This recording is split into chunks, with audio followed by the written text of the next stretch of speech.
Good evening, guys. Let's continue with equilibrium. Now, equilibrium will be dealt in two parts. One is chemical equilibrium and another one is ionic equilibrium. So, let's start with chemical equilibrium.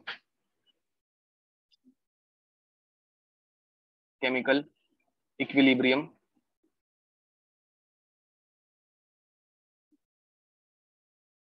Okay. Now, guys, first of all, equilibrium is attained only by reversible reaction. So there are two types of reactions. First, we'll start with types of reaction. Types of reaction. Number one is reversible and number two is irreversible. ठीक है, तो इस chapter में हम लोग irreversible reaction देखने वाले हैं क्या? बिल्कुल भी नहीं. तो irreversible reaction and second one is reversible reaction. तो इरिवर्सिबल रिएक्शंस जो है वो 100% कंप्लीट होती है. कितने परसेंट? 100%. एंड रिवर्सिबल रिएक्शन जो है वो 0% से लेके 0% नहीं बोल सकते, बट उसका एक्सटेंट ऑफ रिएक्शन, ठीक है, वो 0% से ज्यादा होता है. क्या बोल रहा हूं मैं? Extent of reaction. Extent of reaction, ये बहुत बड़ा वर्ड है जो इस चैप्टर में हम लोग बार बार यूज करेंगे. तो इसे हम लोग बोलेंगे EOR, जो कि 0% से ज्यादा रहेगा, मतलब 1%, 2%, 3% ऐसा हो सकता है. एंड 100% से कम होगा, मतलब ये 100% जितना कंप्लीट भी नहीं होगी. It can go till 90%, 99%, but final वाला जो 1% है वो बाकी रहने ही वाले हैं. ठीक है गाइस, तो हम लोगों को ज्यादा इंटरेस्ट किसमें है? हम लोगों को ज्यादा इंटरेस्ट रिवर्सिबल रिएक्शन में. अब याद रखो, इरिवर्सिबल रिएक्शन के लिए हम लोग हमेशा यूज करते हैं सिंगल एरो, ठीक है, बट रिवर्सिबल रिएक्शन के लिए हम लोग यूज करते हैं डबल हेडेड एरो. ठीक है, ये यूजुअली इक्विलिब्रियम रिप्रेजेंट करने के लिए बताया जाता है, इक्विलिब्रियम के लिए यूज किया जाता है. ठीक है, तो अब let's start with reversible reaction. अब गाइस, रिवर्सिबल रिएक्शन में होता क्या है? देखो, रिवर्सिबल रिएक्शन में होता क्या है, थोड़ा इरिवर्सिबल का भी देख लेते. चलो पहले इरिवर्सिबल का देख लेते थोड़ा सा. अब इरिवर्सिबल रिएक्शन में क्या होगा? तो this is first type irreversible reaction. इसमें क्या होगा? तो A will react with B and it will directly give us C plus D. ये हम लोगों को डायरेक्ट प्रोडक्ट मिलने वाले. ठीक है, लेफ्ट हैंड साइड वाले को हम लोग बोलते हैं रिएक्टेंट, लेफ्ट हैंड साइड वाले को हम लोग बोलेंगे reactant, and right hand side वाले को हम लोग बोलेंगे प्रोडक्ट. ठीक है, तो अगर इसका हम लोग कॉन्सेंट्रेशन का ग्राफ प्लॉट करेंगे तो ये ग्राफ कैसे आएगा? मुझे बताओ गाइस, कॉन्सेंट्रेशन वर्सेस टाइम का अगर मैं ग्राफ प्लॉट करूंगा, इनिशियली सिर्फ क्या प्रेजेंट रहने वाला है? इनिशियली सिर्फ क्या प्रेजेंट रहने वाला है? सर आयनिक कितने लेक्चर्स के बाद स्टार्ट होगा? Ionic will start with after 5 lectures. ठीक है, मतलब सॉरी 5 नहीं, after 4 lecture means 5th lecture will be for ionic equilibrium. Okay, तो इनिशियली सिर्फ और सिर्फ रिएक्टेंट रहने वाले. करेक्ट बोल रहे हो. तो इनिशियली कॉन्सेंट्रेशन सिर्फ और सिर्फ A एंड B का रहेगा. तो गाइज, स्टार्टिंग में सिर्फ रिएक्टेंट प्रेजेंट है. ये कॉन्सेंट्रेशन वर्सेस टाइम का ग्राफ है. कॉन्सेंट्रेशन वर्सेस टाइम का ग्राफ है ये.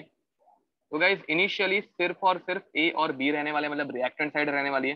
तो रिएक्टेंट बहुत हाई रहने वाले, रिएक्टेंट इनिशियली बहुत हाई रहने वाले हैं, बट प्रोडक्ट जो है वो कितना रहने वाले? 0 रहने वाले. ये समझ में आ रहा है तुम लोगों को? यहाँ पे 0 है, प्रोडक्ट का कॉन्सेंट्रेशन पहले 0 था एंड रिएक्टेंट एकदम हाई कॉन्सेंट्रेशन पे. जैसे जैसे टाइम बीतता चला जाएगा, जैसे जैसे हम लोग आगे बढ़ते जाएंगे, इसका ग्राफ धीरे धीरे कम होते जाएगा, कम होते जाएगा, कम होते जाएगा, एंड एक पॉइंट आएगा जब ये ऑलमोस्ट 0 हो जाएगा. एक टाइम आएगा जब ये ऑलमोस्ट 0 हो जाएगा, एंड इसी का उल्टा हो जाएगा प्रोडक्ट का ग्राफ. तो ये धीरे धीरे बढ़ते जाएगा, बढ़ते जाएगा, बढ़ते जाएगा, एंड एक पॉइंट आएगा जब ये ऑलमोस्ट 100% हो जाएगा. गाइज, ये समझ में आ रहा है? इसका कॉन्सेंट्रेशन बढ़ते बढ़ते 100% होते जाएगा, इसका कॉन्सेंट्रेशन बढ़ते कम होते होते 0% हो जाएगा. This is for reactant and this one is for product. कोई शक? अब गाइज, अगर मैं रेट की बात करूं, मुझे बताओ रेट की अगर हम लोग बात करेंगे तो कैसे होगा? रेट की अगर मैं बात करूंगा तो कैसे होगा? Rate of reaction. गाइज मुझे बताओ, कॉन्सेंट्रेशन जब बहुत ज्यादा रहता है, हम लोगों ने काइनेटिक्स पहले से पढ़ के रखा है, हम लोगों ने काइनेटिक्स पहले से पढ़ के रखा है, तो कांस्टेंट तो प्लीज मत बोलो. जब कॉन्सेंट्रेशन बहुत हाई होता है तो रेट बहुत ज्यादा रहता है या बहुत कम? When concentration is very high, rate is very high. Correct बोल रहे हो. तो याद रखना रिएक्टेंट का कॉन्सेंट्रेशन इनिशियली बहुत ज्यादा था, तो रिएक्टेंट का कॉन्सेंट्रेशन अगर इनिशियली बहुत ज्यादा है तो रिएक्शन का रेट भी बहुत ज्यादा रहता है। Are you getting it? Forward reaction का रेट भी बहुत ज्यादा रहता है, ये हम लोगों ने किया था। Rate is directly proportional to a raised to x and b raised to y. x and y are order of the reaction. कुछ चमक रहा है, कुछ याद आ रहा है? ठीक है, एक जमाने में किया था कभी तो गाइस पहले इनिशियली जब इनका कॉन्सेंट्रेशन बहुत ज्यादा है तो इसका रेट भी बहुत ज्यादा होगा, एंड धीरे धीरे इनका कॉन्सेंट्रेशन कम होते जाएगा तो रिएक्शन का रेट भी धीरे धीरे कम होते जाएगा। तो ये ऐसे धीरे धीरे कम होते जा रहे हैं। This is for irreversible reactions guys, ये धीरे धीरे कम होते जाएगा। अब मुझे बताओ guys, this is rate of forward reaction, rate of forward आगे जाने वाले रिएक्शन का, मतलब ए और बी सी और डी में कन्वर्ट हो रहे हैं उस रिएक्शन का रेट है। अब बैकवर्ड में कोई रिएक्शन जा रही है क्या गाइस? मुझे बताओ यहाँ पे बैकवर्ड में कोई रिएक्शन हो रही है क्या? बैकवर्ड में रिएक्शन जा रही है क्या? ये बिल्कुल भी नहीं जा रही है। तो मुझे बताओ रेट ऑफ बैकवर्ड रिएक्शन कितना होगा? बैकवर्ड में अगर रिएक्शन ही नहीं जा रही है तो रेट ऑफ बैकवर्ड रिएक्शन कितना होगा? 0 होगा। Very nice. तो गाइज ये ग्राफ ऐसे स्लांटेड, मतलब एक ऐसे जीरो की लाइन पे ऐसे टच करते हुए रहेगा। This is for rate of backward reaction. कोई शक? ये समझ में आ रहा है क्या? देखो, तो these two graphs are for irreversible reaction. बस इतना ही रहता है और कुछ नहीं।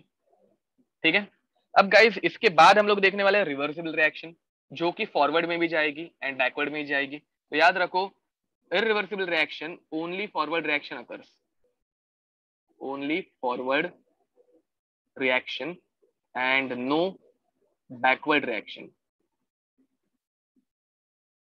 backward reaction। ठीक है, ये समझ में आ रहा है? यप, ये ग्राफ जो है वो स्ट्रेट लाइन का ग्राफ है। यश, आप ये वाला येलो वाली लाइन बोल रहे हो क्या? वो जीरो ऑर्डर की बात कर रहे रहोगे आप? जीरो ऑर्डर के लिए स्ट्रेट लाइन आती है, that is a totally different thing. ठीक है, वो पूरी तरह से अलग हो जाता है, वो हम लोगों को देखना नहीं है अभी। ओके, वो हम लोगों ने काइनेटिक्स में पहले से देख लिया है। अब next is reversible reaction. Reversible reaction, now reversible reaction में होता क्या है, जो रिएक्टेंट है A and B, they can form C and D. ये सी और डी तो फॉर्म कर ही सकते हैं, बट जैसे ही सी और डी फॉर्म होंगे तो सी एंड डी ये खुद रिएक्टिव है। ये खुद रिएक्टिव रहने की वजह से ये वापस कहाँ पे चला जाएगा? ये वापस बैक साइड में चला जाएगा, तो ये वापस रिवर्स में आ जाते हैं। Guys are you getting it? ये समझ में आ रहा है? देखो, तो ये फॉरवर्ड में भी मूव करेगा, ये रिएक्शन फॉरवर्ड में भी मूव करेगी, and at the same time ये रिएक्शन बैकवर्ड में भी मूव कर सकती है। Getting it? ठीक है, तो गाइज फॉरवर्ड में भी जाएगी, बैकवर्ड में भी आएगी, ये ऐसे टाइप की रिएक्शन है। अब यहाँ पे मुझे बताओ, reactant and products, reactant and products ये कभी खत्म होंगे क्या? Both of these occur simultaneously, correct. मैं इसके कुछ एग्जांपल्स तुम लोगों को दूंगा, डोंट वरी। अब मुझे बताओ, यहाँ पे कभी भी रिएक्टेंट खत्म होगा क्या? नहीं होगा, बिकॉज गाइज जैसे ही रिएक्टेंट खत्म होने आएगा तो सीओडी वापस रिएक्टेंट बनाना स्टार्ट करेंगे। जैसे ही सीओडी खत्म होने आएगा, रिएक्टेंट वापस सीओडी बनाना स्टार्ट करेंगे। तो यहाँ पे ये रिएक्शन कभी खत्म होती ही नहीं है, ये आगे पीछे पीछे आगे ये बढ़ते ही जाते हैं। ठीक है, yup, this is a endless loop. अब यहाँ पे अगर ग्राफ पूछा तो यहाँ के ग्राफ कैसे आएंगे? पहले कॉन्सेंट्रेशन का ग्राफ देखते हैं। गाइस मुझे बताओ, यहाँ पे अगर मैं कॉन्सेंट्रेशन का ग्राफ पूछूं तो उसका ग्राफ कैसे आएगा? तो उसका ग्राफ अलग अलग टाइप का आ सकता है। ठीक है, तो मैं तुम लोगों को छोटे छोटे तीन ग्राफ बता रहा हूँ, देखते हैं कौन बता सकता है कैसा जा रहा है। ठीक है, तीन छोटे छोटे छोटे ग्राफ बता रहा हूँ, देखते हैं कितना तुम लोगों का लॉजिक अभी डेवलप हुआ है। याद रखो, एंट्रेंस क्लियर करने के लिए हम लोगों को लॉजिक डेवलप करना है, तो ग्राफ रीडिंग तो आनी ही चाहिए। ठीक है, तो कॉन्सेंट्रेशन वर्सेस टाइम का ग्राफ है ये, एज यूजुअल। ठीक है, कॉन्सेंट्रेशन वर्सेस टाइम का ग्राफ, कॉन्सेंट्रेशन वर्सेस टाइम का ग्राफ। ठीक है, अब गाइस यहाँ पे फर्स्ट ग्राफ जो है, फर्स्ट ग्राफ जो है वो ऐसा है। ये येलो वाली लाइन रिएक्टेंट की है। अगेन रिएक्टेंट कभी खत्म होता है क्या? तो रिएक्टेंट कभी भी खत्म नहीं होता। एंड ये ग्रीन वाली लाइन जो है वो प्रोडक्ट की है। ठीक है, इस पॉइंट पे ये क्या हो गए? इस पॉइंट पे ये कांस्टेंट हो गए, मतलब ये यहाँ पे इक्विलिब्रियम आ गया। क्या रहता है हम लोग बाद में देख लेंगे। अभी के लिए तुम लोगों को मेरा पहले ग्राफ्स बनाओ, फिर मैं तुम लोगों को क्वेश्चन पूछता हूँ।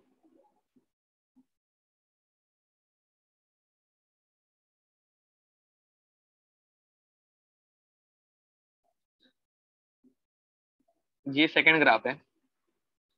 इक्विलिब्रियम के ग्राफ ऐसे अलग अलग टाइप के आ सकते हैं, एंड ये थर्ड ग्राफ है। ऐसे टाइप का ग्राफ बहुत रेयरली आता है, ऐसे टाइप का ग्राफ बहुत रेयरली आता है, हमेशा आए ऐसे कंपलसरी नहीं है। यूजुअली बुक्स में ये एक ही ग्राफ दिया रहता है, तुम लोगों के गवर्नमेंट टेक्स्ट बुक में ये एक ही ग्राफ मिलेगा तुम लोगों को, बोर्ड्स पॉइंट ऑफ व्यू एक ही ग्राफ तुम लोगों को दिखता है, ठीक है। अब गाइज मुझे बताओ, यस हम लोगों ने ऐसे टाइप का एक एग्जांपल भी किया था N2 और H2 वाला। अब गाइज मुझे बताओ, यहाँ पे ये प्रोडक्ट है, ग्रीन वाले ग्राफ वाले प्रोडक्ट है, एंड येलो वाले लाइन वाले रिएक्टेंट्स है। मुझे बताओ कहाँ पे रिएक्शन कंप्लीशन की तरफ जा रही है, मतलब where reaction is almost complete, first second third, where reaction is almost complete, in which graph reaction is almost complete. तो गाइस अगर तुम लोग देखोगे, जिन्होंने फर्स्ट बोला है वेरी नाइस, करेक्ट बोल रहे हो गाइस, प्रोडक्ट ज्यादा बनना चाहिए ना, रिएक्शन कंप्लीट हो रही है मतलब क्या, प्रोडक्ट ज्यादा बनना चाहिए। और फर्स्ट ग्राफ में अगर देखोगे तो प्रोडक्ट एकदम ज्यादा बना है, फर्स्ट ग्राफ में अगर देखोगे तो प्रोडक्ट बहुत ज्यादा बना है। तो फर्स्ट ग्राफ जीत गया, मतलब फर्स्ट ग्राफ क्या हो रहा है, रिएक्शन इज ऑलमोस्ट कंप्लीट। तो यहाँ पे पकड़ लेते हैं हम लोग 90% या फिर more than 90% completion, more than 90% completion. ये समझ में आ रहा है क्या? देखो, प्रोडक्ट अगर बहुत ज्यादा बन रहा है और रिएक्टेंट बहुत कम बन रहा है तो ऑलमोस्ट 90% रिएक्शन खत्म हो गई है। ये समझ में आ रहा है क्या? देखो, अब मुझे बताओ कहाँ पे रिएक्शन हो रही नहीं है, ना के बराबर हो रही है, in which graph reaction is not moving in forward direction और else it is staying in backward direction only. तो करेक्ट बोल रहे हो गाइस, सेकंड वाला। अगर तुम लोग सेकंड ग्राफ देखोगे तो सेकंड में रिएक्टेंट का कॉन्सेंट्रेशन देखो ना, वो कम ही नहीं हुआ है, इतना ही कम हुआ। गाइस तुम लोगों को समझ में आ रहा है क्या, रिएक्टेंट का कॉन्सेंट्रेशन इतना ही कम हुआ है, इतनी हाइट कम हुई है, तो इतना ही रिएक्टेंट गायब हो गया है, बाकी पूरा का पूरा रिएक्टेंट जैसा था वैसा ही है। तो यहाँ पे हम लोग बोलेंगे कि extent of reaction is less than 10%, is less than 10%। ये समझ में आ रहा है? देखो अब गाइज ये जहां पे मिलता है ना, तो वहां पे ऑलमोस्ट 50-50 के चांसेस रहते हैं। तो हम लोग बोलेंगे extent of reaction is, okay, extent of reaction is greater than 30% but it is less than 70%। ये ग्राफ के तुम लोगों को टाइप समझ में आ रहेगा? देखो ये ग्राफ समझ में आया क्या?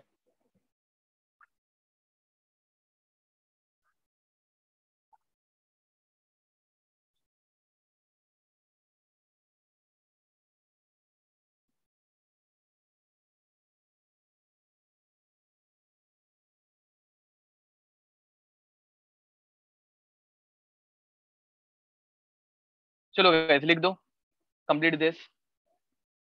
गाइज याद रखो, हम लोगों को यहाँ पे हर टाइम प्रोडक्ट को पहले देखना है। अगर प्रोडक्ट बहुत ज्यादा बना तो रिएक्शन ऑलमोस्ट कंप्लीट हो रही है, मतलब 90% या फिर उससे ज्यादा कंप्लीशन हो रहा है। तो यहाँ पे फर्स्ट ग्राफ देखना, यहाँ पे फर्स्ट ग्राफ के केस में प्रोडक्ट का कॉन्सेंट्रेशन बहुत हाई है। याद रखो हम लोग यूजुअली ना प्रोडक्ट के लिए ना ये कितना आगे बढ़ रहा है वो सोचते हैं, ऐसा नहीं है। कॉन्सेंट्रेशन वाई एक्सिस पे है, तो वाई एक्सिस पे जितनी ऊपर की तरफ हाइट रहेगी उतनी रिएक्शन कंप्लीशन की तरफ जा रही है। तो प्रोडक्ट यहाँ पे बहुत ज्यादा बना है। सेकंड वाले में अगर देखोगे तो प्रोडक्ट यहाँ पे बहुत कम बना है। थर्ड वाले में अगर देखोगे तो प्रोडक्ट मॉडरेट है, इंटरमीडिएट है। तो इसलिए ये ग्राफ हम लोग यहाँ पे एक्सटेंट ऑफ रिएक्शन कॉन्सेंट्रेशन मतलब हाइट देख के निकाल रहे हैं, वाई एक्सिस की लेंथ देख के नहीं निकाल रहे। Are you getting it? ठीक है, तो गाइस ये लिख दो, and now we are moving towards equilibrium. अब इक्विलिब्रियम मतलब कौन सी स्टेज रहती है गाइस?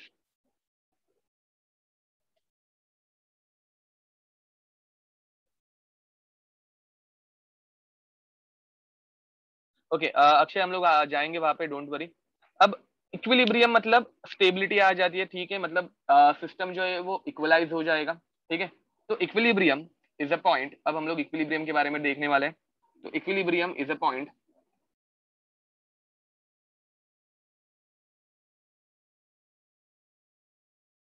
इक्विलिब्रियम जनरल टर्म्स में अगर देखेंगे तो the point eight which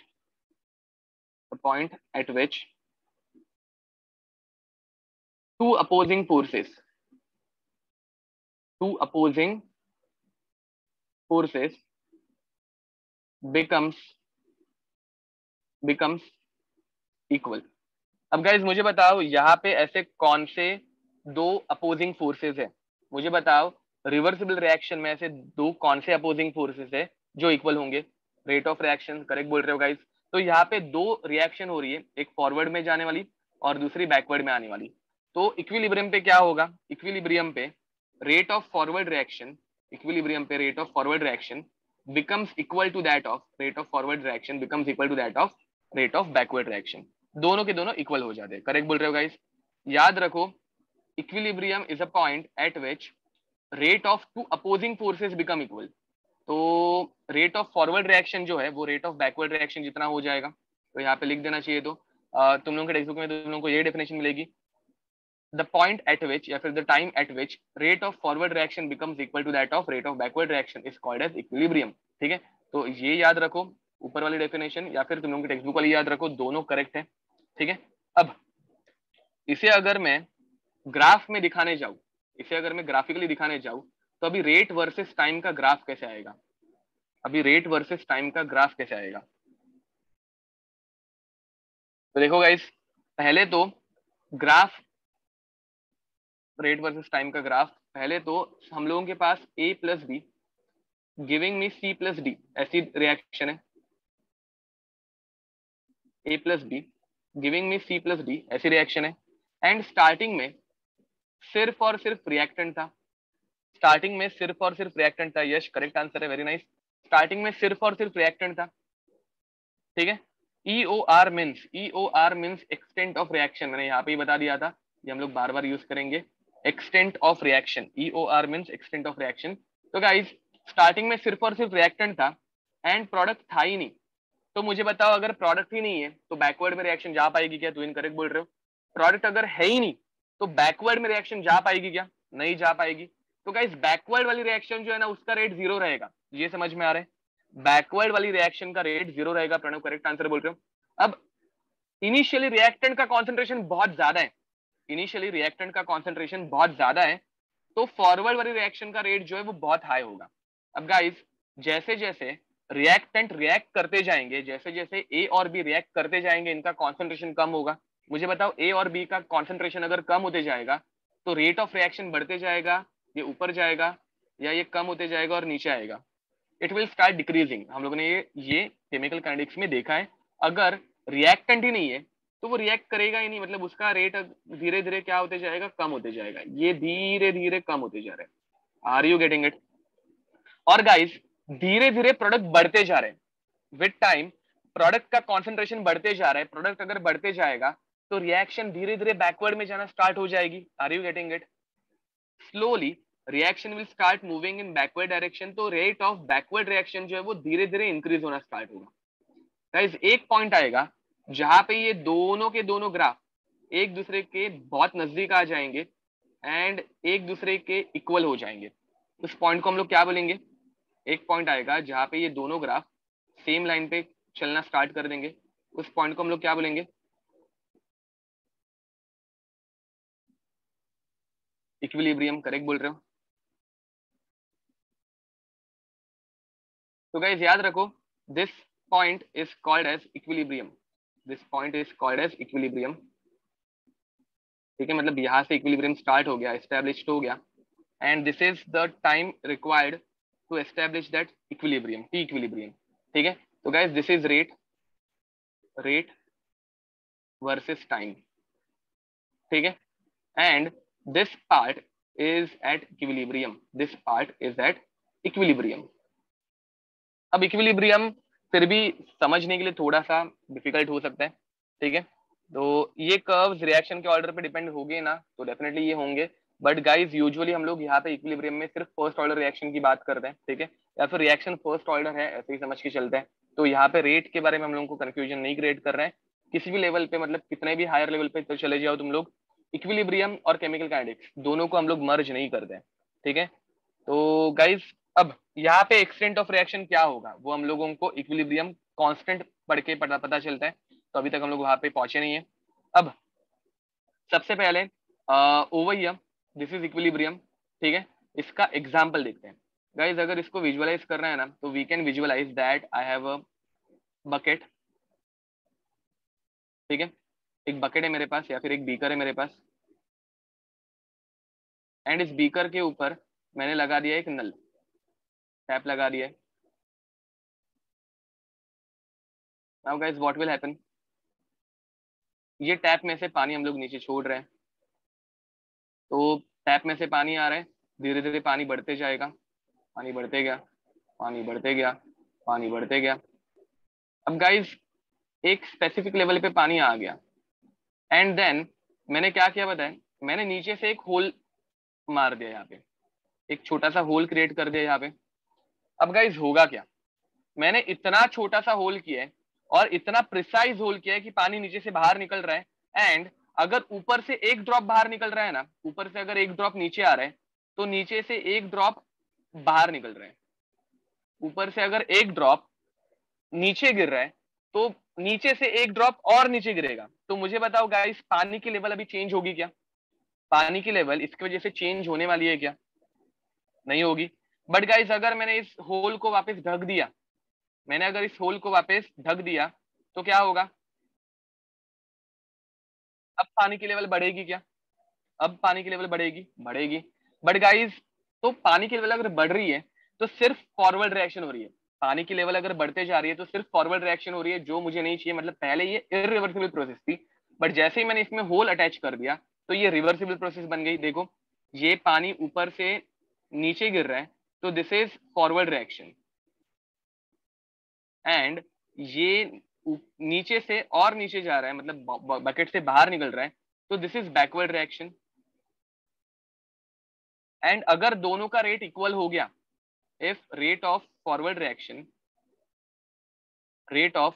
reaction becomes equal to that of rate of backward reaction, अगर दोनों का रेट इक्वल हो गया तो मैं क्या बोलूंगा, that my reaction is at equilibrium. ये समझ में आ रहा है क्या, देखो एंड लिख दो, इक्विलिब्रियम समझ में आ रहा है क्या तुम लोगों को। तो गाइज इक्विलिब्रियम की कुछ कैरेक्टरिस्टिक्स रहती है वो हम लोग देखने वाले हैं, ठीक है।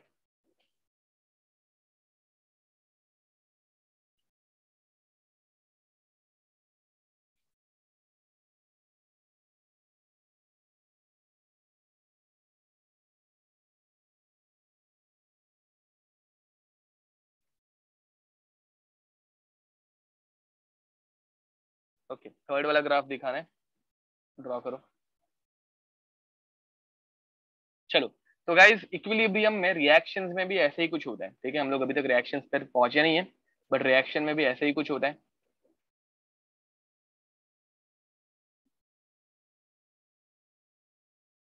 इक्विलिब्रियम पे रिएक्शन की एफिशिएंसी 100% नहीं होती, और एफिशिएंसी ऑफ रिएक्शन ये ऐसा वर्ड तो रहता ही नहीं, एक्सटेंट ऑफ रिएक्शन रहता है। और यूजुअली इक्विलिब्रियम जब अटेंड होता है तो रिएक्शन का एक्सटेंट जो है it can go till 99, sometimes it might go till 99.9%, but एक थोड़ा सा तो बैकवर्ड में रिएक्शन रहती ही है। ऋषिकेश करेक्ट बोल रहे हो, वेरी नाइस, वहां पे ही आ रहे हैं हम लोग अभी। तो गाइस देखो सबसे पहले तो इक्विलिब्रियम की कैरेक्टरिस्टिक्स लिख लेते हैं हम लोग। तो हाँ अब ये सारी जो थियोरी की चीजें है ना वो तुम लोगों को मतलब जो रिवीजन के लिए बैठ रहे हैं उनको लिखने की जरूरत नहीं है। तो next is characteristics of equilibrium.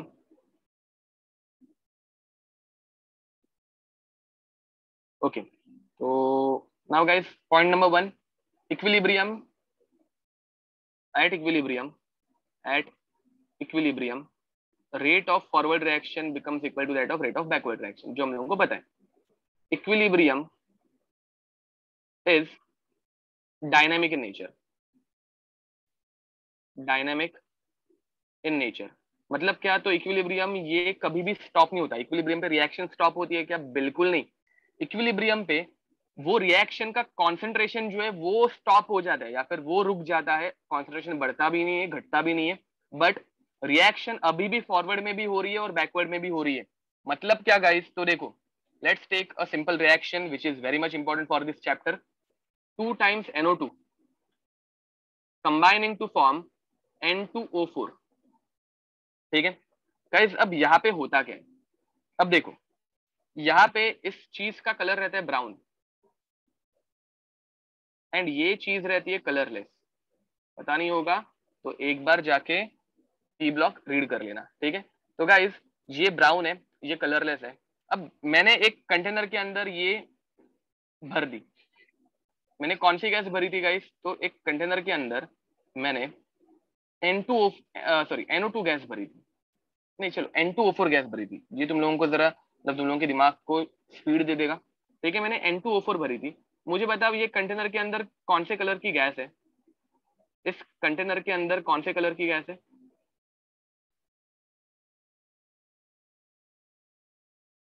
Colourless. अब गाइज मुझे बताओ यहाँ पे N2O4 है सिर्फ, बट ये रिएक्शन बैकवर्ड में जा सकती है या नहीं जा सकती? मुझे बताओ ये रिएक्शन बैकवर्ड में जा सकती है या नहीं जा सकती? ये जा सकती है। तो गाइज मुझे बताओ धीरे धीरे N2O4, धीरे धीरे N2O4 ये ब्रेक डाउन होना स्टार्ट होगा, एंड ब्रेक डाउन होते होते इसका कलर चेंज होना स्टार्ट होगा। मुझे बताओ धीरे धीरे ये N2O4 जो है वो ब्रेक डाउन होना स्टार्ट हो गए, धीरे धीरे ये N2O4 जो है वो ब्रेक डाउन होना स्टार्ट हो गए। पहले 5 N2O4 थे, 5 N2O4 में से अभी फिर 3 बच गए, एंड बाकी के 2 जो है वो ब्रेक डाउन होके क्या बना दिए, NO2 बना दिए। चलो इसका कलर रेड ले लेते हैं, थोड़ा सा ब्राउनिश फील होगा। तो ये NO2 बना देंगे, ये क्या बना देंगे, तो NO2 बना देंगे। अब गाइज मुझे बताओ इक्विलिब्रियम यहाँ पे आ गया, अब ये रिएक्शन रुक जाएगी क्या? अब ये रिएक्शन रुक जाएगी क्या? नहीं रुकेगी, करेक्ट बोल रहे हो। तो गाइज ये रिएक्शन कभी भी रुकती नहीं है, ये तुम लोगों को बार बार ड्रॉ करने की जरूरत नहीं है। बट उसके कुछ टाइम के बाद वापस ये NO2 जो है वो वापस कंबाइन हो जाएगा, ये NO2 जो है वो वापस कंबाइन हो जाएगा, एंड NO2 कंबाइन होके क्या बनाएगा, NO2 कंबाइन होके N2O4 बनाएगा। एंड अब मुझे बताओ तो इक्विलिब्रियम तो डिस्टर्ब हो गया। इक्विलिब्रियम पे क्या था, इक्विलिब्रियम पे 3 N2O4 थे और 4 NO2 थे। अब क्या हो गया, अब 4 N2O4 है और 2 ही NO2 है, तो अब क्या हो सके होगा, मुझे बताओ इक्विलिब्रियम मेंटेन करने के लिए वापस क्या होगा, वापस एक N2O4 ब्रेकडाउन होगा। वेरी नाइस, करेक्ट बोल रहे हो। एंड गाइस अब मैं एक्सप्लेन कर रहा हूँ तो इसमें थोड़ा सा टाइम डिफरेंस आ रहा है, बट मुझे बताओ यहाँ पे एक्चुअल में टाइम डिफरेंस रहता है क्या? तो यहाँ पे एक्चुअल में टाइम डिफरेंस नहीं रहता, ये एट अ टाइम एक ही टाइम पे हो जाता है। Getting it guys? तो how this reaction is controlled, we can't control it, ठीक है। हम लोग इसके कंट्रोल नहीं कर सकते, ये ऐसे ही होने वाली है, ये कंटिन्यूअसली होते रहती है। तुम लोगों को फीलिंग आ रहा है क्या कि इक्विलिब्रियम पे रिएक्शन कभी भी रुकती नहीं है, वो कंबाइन होंगे वापस ब्रेक डाउन होंगे, कंबाइन होंगे वापस ब्रेक डाउन होंगे, ये कंटिन्यूअसली होते रहता है, होते रहता है, होते रहता है। बट मुझे बताओ इसका कलर, इसका कलर पहले कलरलेस था, इसका कलर पहले कलरलेस था, अब ये लाइट ब्राउनिश हो जाएगा, कलरलेस से ये थोड़ा सा ब्राउनिश हो जाएगा। तो मुझे बताओ ब्राउन कलर कांस्टेंट रहेगा या नहीं रहेगा? ब्राउन कलर कभी फेड होते हुए दिखेगा क्या हम लोगों को? नहीं। तो याद रखो इस रिएक्शन में ये कलरलेस से मैंने उल्टी रिएक्शन पढ़ाई है तुम लोगों को, उल्टी रिएक्शन बताइए, मतलब इक्विलिब्रियम उल्टा भी एस्टेब्लिश हो सकता है, यही हम लोगों का थर्ड पॉइंट रहने वाला है, that equilibrium can be established, equilibrium can be established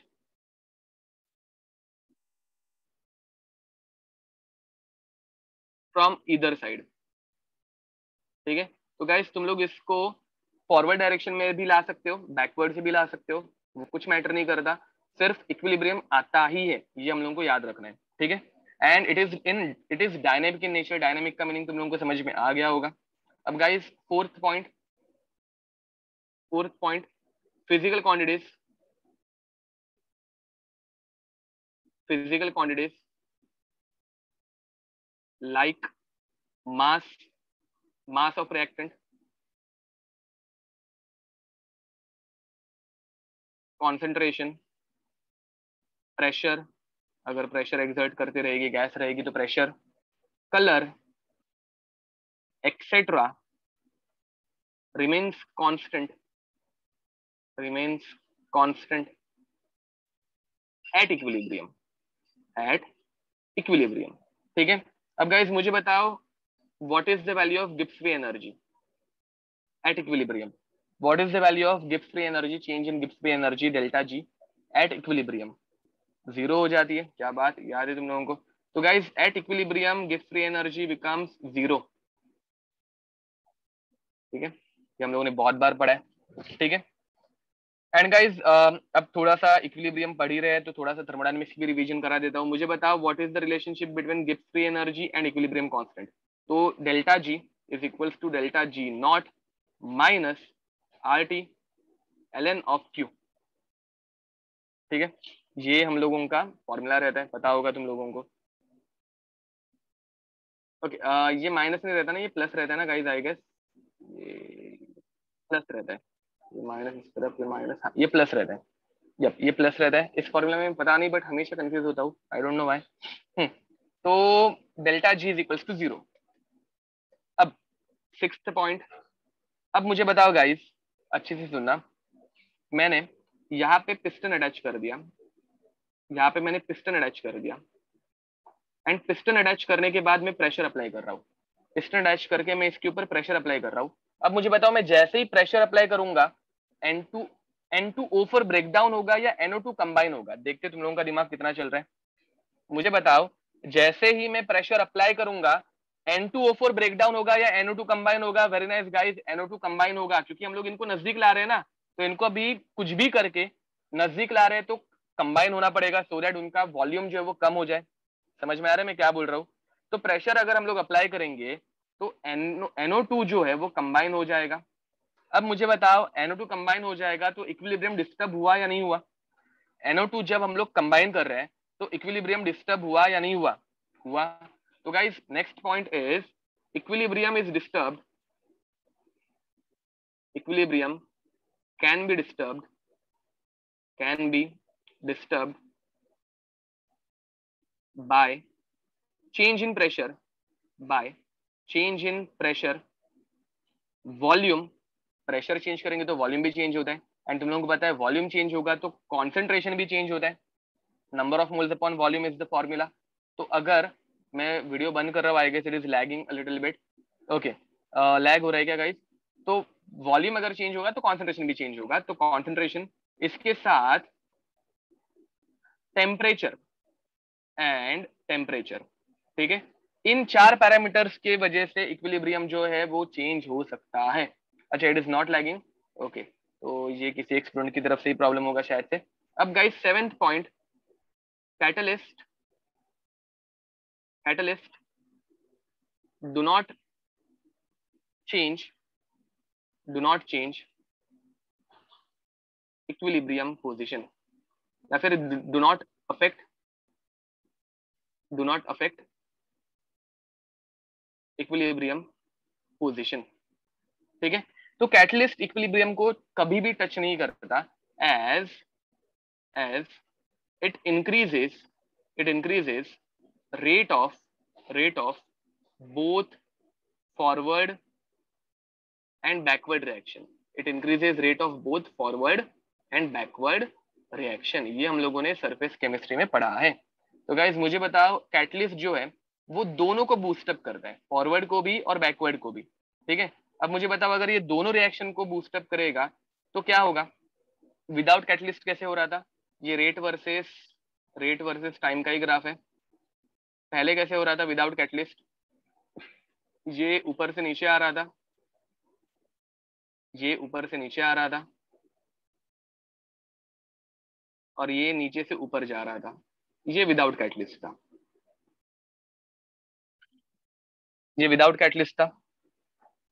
ठीक है, बट गाइस अब अगर स्पीड बढ़ जाएगी, अगर स्पीड बढ़ जाएगी तो मुझे बताओ, रेट बढ़ गया, रेट बढ़ गया तो ये धड़ाम करके नीचे आ जाएगा। ये रेट बढ़ने के बाद ये ऐसे धड़ाम करके नीचे आ जाएगा। Are you getting it? Rate बढ़ने के बाद ये ऐसे धड़ाम करके नीचे आ जाएगा।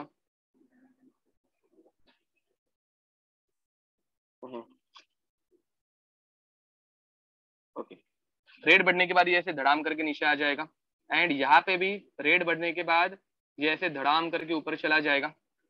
समझ में आ रहा है? तो गाइज मुझे बताओ, पहले जो इक्विलिब्रियम के लिए टाइम लग रहा था, पहले इक्विलिब्रियम यहाँ पे किधर तो अचीव हो रहा था। ठीक है, ये पहले वाला टी इक्विलिब्रियम था, एंड गाइज ये दूसरा वाला टी इक्विलिब्रियम है। मुझे बताओ, कैटलिस्ट ऐड करने की वजह से time required to achieve equilibrium बढ़ गया या कम हो गया? इक्विलिब्रियम की पोजीशन चेंज नहीं हुई गाइस, इक्विलिब्रियम की पोजीशन चेंज नहीं हुई, but time required to achieve equilibrium decreases, time required to achieve equilibrium decreases.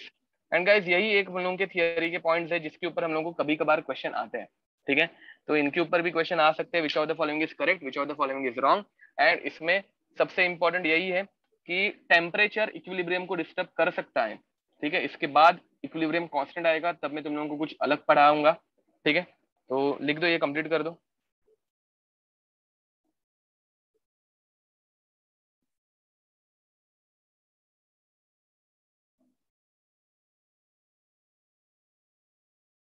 concentration doesn't affect equilibrium, concentration does affect equilibrium। यहाँ पे मैंने किधर लिखा है does not affect। Dynamic means what guys, याद रखो डायनामिक मतलब जो कंटिन्यूअसली चल रहा है, ठीक है। यहाँ पे देखो पानी की एक ड्रॉप ऊपर से नीचे आ रही है, तो पानी की एक ड्रॉप नीचे से और नीचे जा रही है। तो गाइस ये कंटिन्यूअसली मोशन चालू रहता है, बट कॉन्सेंट्रेशन जो है वो उतना ही रहता है। तो अगर तुम लोग सिर्फ इतना पार्ट देखोगे, मुझे बताओ, अगर तुम लोगों को मैं सिर्फ इतना ही पार्ट दिखाऊंगा, और जूम होता है ये, हाँ, अगर मैं इतना ही पार्ट अगर तुम लोगों को दिखा रहा हूँ, तो तुम लोगों को वाटर की लेवल कंटिन्यूअस दिखेगी। समझ में आ रहा है? वाटर बढ़ भी नहीं रहा है और कम भी नहीं हो रहा है, तो you will feel that it is a stagnant water, ये स्टैग्नेंट है, ठीक है। बट गाइज एक्चुअल में अगर हम लोग देखेंगे पूरी पिक्चर, तो हम लोगों को पता चलेगा कि अरे नहीं, एक ड्रॉप आ रही है और एक ड्रॉप नीचे जा रही है। तो equilibrium is dynamic in nature, but अगर तुम लोग उसको एकदम नजदीक से देखोगे, तो you will feel that it has stopped, reaction stop हो गई है, बट वो एक्चुअल में स्टॉप नहीं होती। ओके, नेगेटिव कैटलिस्ट इक्विलिब्रियम की पोजीशन चेंज नहीं करेगा, बट टाइम बढ़ाएगा, करेक्ट बोल रहे हो। ओके, तो गैस लिख के हो गया।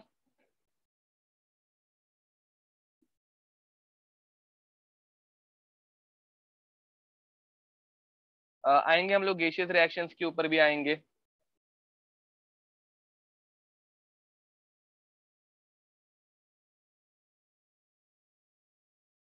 Rutuja, you are talking about equilibrium constant and I am talking about equilibrium, both are different terms।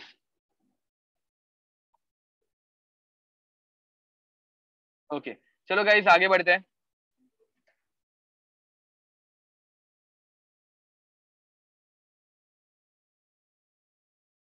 Now next is law of mass action, ठीक है। तो next is law of mass action.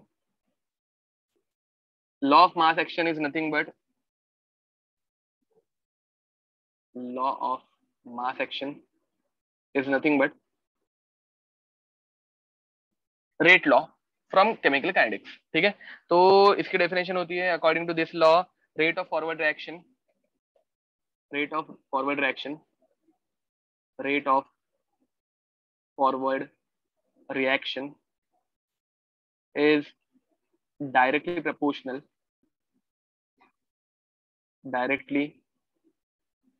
proportional to active masses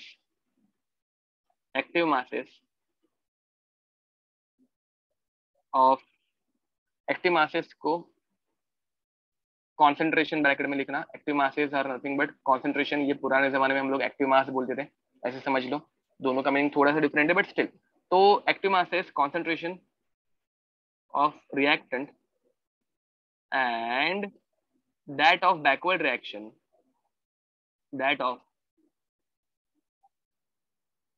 backward reaction is directly proportional to is directly proportional to active masses of active masses of product। active mass मतलब concentration, nothing else, raised to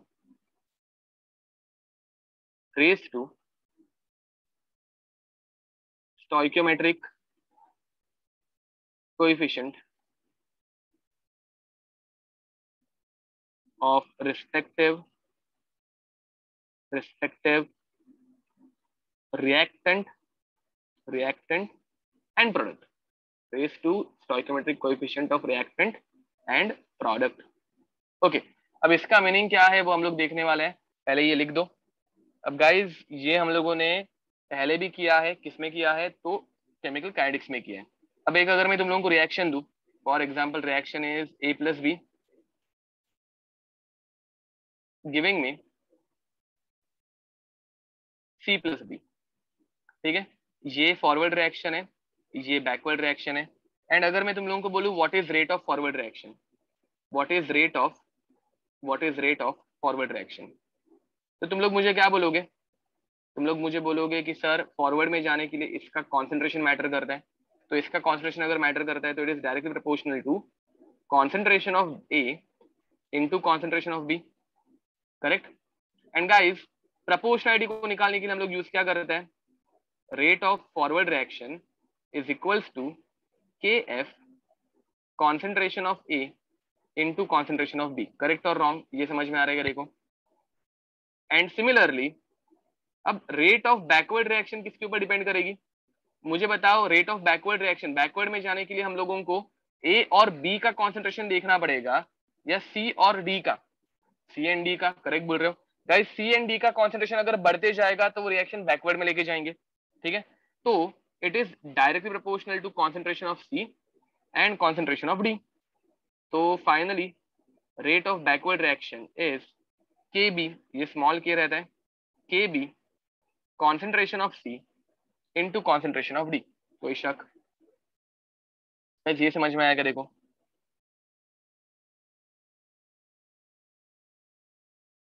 अब यहाँ पे guys ये तो हम लोगों को पता चल गया कि के एफ इंटू ए इंटू बी है, बट के एफ क्या रहता है? तो के एफ हम लोगों ने केमिकल काइनेटिक्स में पढ़ा था, K F is nothing but rate of forward reaction, पता होगा, नाम तो सुना ही होगा।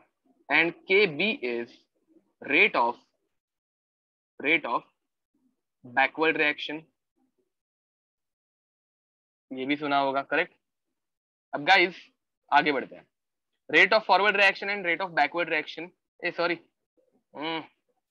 एक छोटा सा वर्ड रह गया, रेट ऑफ लिख रहा हूं मैं भी, rate constant of, rate constant, हाँ, rate constant of forward reaction and rate constant of backward reaction, ठीक है। छोटा सा वर्ड एक रह गया था, ऐड कर देना। अब गाइस इक्विलिब्रियम पे क्या होता है? एट इक्विलिब्रियम व्हाट हैपेंस, मुझे बताओ इक्विलिब्रियम पे क्या होता है? At equilibrium rate of forward reaction becomes equal to that of rate of backward reaction। दोनों के रेट इक्वल हो जाते हैं। KF और KB इक्वल नहीं होता, KF और KB रेट कांस्टेंट इक्वल नहीं होता, रेट इक्वल होते हैं, ठीक है। तो rate of forward reaction becomes equal to that of rate of backward reaction. तो अगर मैं ये वैल्यूज यहाँ पे नीचे सब्स्टिट्यूट करूं, रेट ऑफ फॉरवर्ड रिएक्शन क्या है? Rate of forward reaction is KF into A into B which is equals to KB into C into D। अब अगर मैं इनका रेशियो ले लूं तो rate constant of forward reaction upon rate constant of backward reaction will become equal to concentration of C into concentration of D into concentration of A into concentration of B। ये समझ में आ रहा है क्या? देखो ये समझ में आया लास्ट वाला पार्ट। अब गाइस मुझे बताओ तुम लोगों को किसमें ज्यादा इंटरेस्ट है, फॉरवर्ड रिएक्शन में ज्यादा इंटरेस्ट है या बैकवर्ड वाले में? तुम लोगों को फॉरवर्ड रिएक्शन में ज्यादा इंटरेस्ट रहेगा या बैकवर्ड रिएक्शन में? फॉरवर्ड में ऑब्वियस है, तो फॉरवर्ड का रेट ज्यादा रहना चाहिए, ये हम लोगों को चाहिए। तो this ratio is represented as KC, this ratio is represented as KC. तो यहाँ पे लिख दो KC is nothing but equilibrium constant. जहां पे ये दोनों का रेट इक्वल होता है वहां का जो ये रेशियो है उसे हम लोग बोलते हैं equilibrium constant, which is nothing but K F, which is nothing but, याद रखो रेट कांस्टेंट वाला के स्मॉल रहता है तो के एफ अपॉन के बी, एंड इक्विलिब्रियम कांस्टेंट वाला के कैपिटल रहता है। ये एक छोटा सा डिफरेंस है, रेट कांस्टेंट स्मॉल के, इक्विलिब्रियम कांस्टेंट कैपिटल के एफ अपॉन के बी के रेशियो को हम लोग इक्विलिब्रियम कांस्टेंट बोलते हैं। एंड मुझे बताओ इक्विलिब्रियम कांस्टेंट की वैल्यू बहुत ज्यादा रहनी चाहिए बहुत कम? गाइस ये पूरा लॉजिकल पार्ट है, इसके बहुत सारे क्वेश्चंस ऐसे आते हैं जो लॉजिकली सॉल्व होते हैं, ठीक है। इस चैप्टर में बहुत सारे क्वेश्चंस हैं जो न्यूमेरिकल ना सॉल्व करते हुए लॉजिकली सॉल्व हो सकते हैं। तो मुझे बताओ फॉरवर्ड में जाने के लिए केसी की वैल्यू बहुत हाई रहनी चाहिए, बहुत लो, बहुत ज्यादा। तो गाइज अगर केसी की वैल्यू बहुत ज्यादा है, KC increases, extent of reaction increases, correct.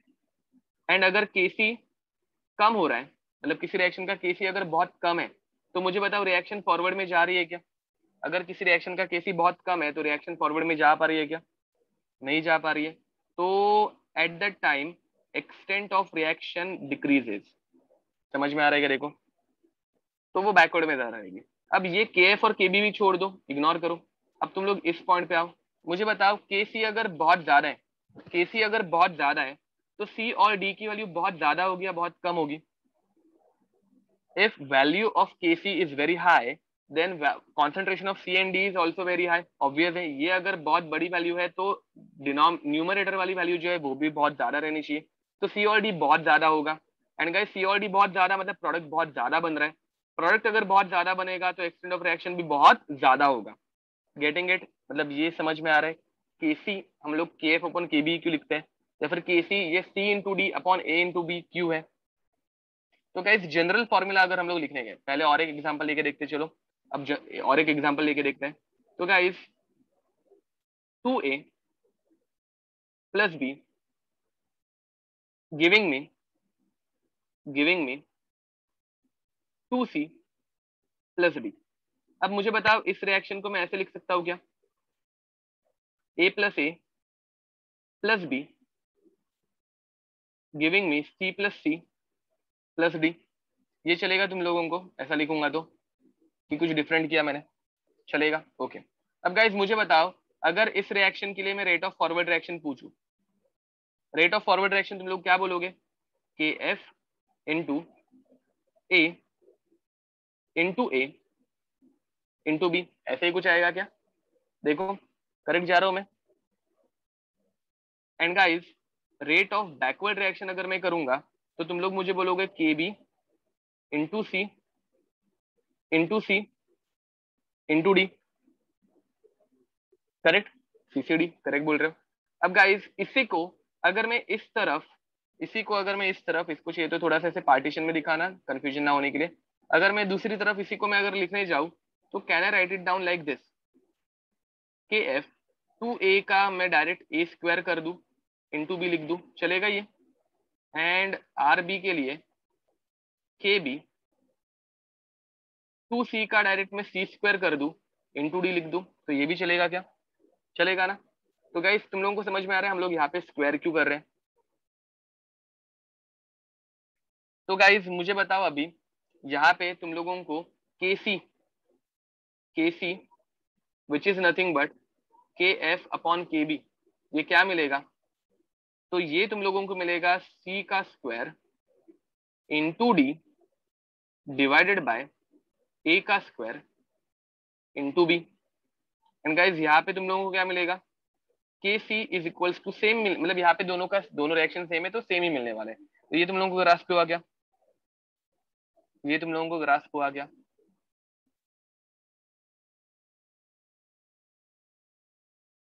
कि हम लोग स्क्वायर करने वाले हैं, correct, raise to stoichiometric coefficient. तो गाइज अगर तुम लोग डेफिनेशन में जाओगे तो डेफिनेशन में तुम लोगों को समझ में आ जाएगा, यहाँ पे हम लोगों ने लिखा भी है proportional to active masses of product raised to stoichiometric coefficient of respective reactant and product। तो प्रोडक्ट और रिएक्टेंट का जो स्टोइकोमेट्रिक कोएफिशिएंट है वो उसके पावर में आना चाहिए। तो वही हम लोगों ने यहाँ पे किया है कि पावर में उसका स्टोइकोमेट्रिक कोएफिशिएंट लिख दिया। तो गाइस जनरल फॉर्मूला क्या आएगा? जनरल फॉर्मूला क्या आएगा?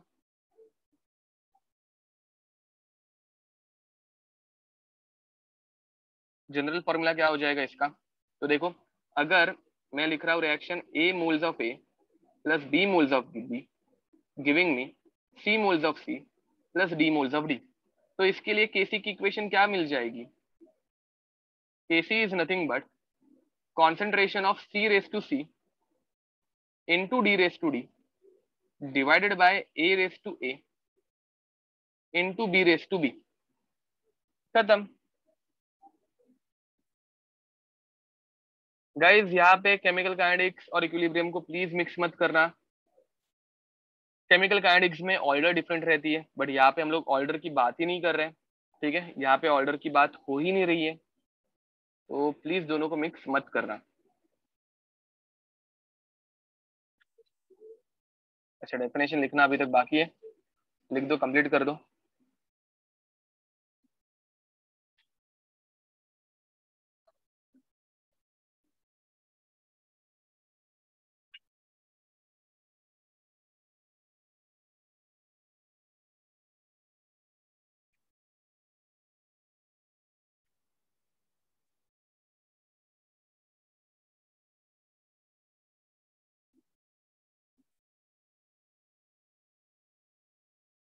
यहाँ पे तुम लोग एलिमेंट्री रिएक्शन, कॉम्प्लेक्स रिएक्शन ऐसा भी कुछ भी नहीं सोचोगे।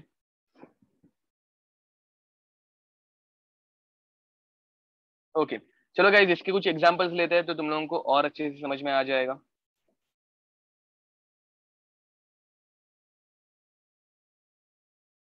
यस अजिंक्य, सब चेंज होगा, आ रहे हैं हम लोग उस पॉइंट पे भी आ रहे हैं।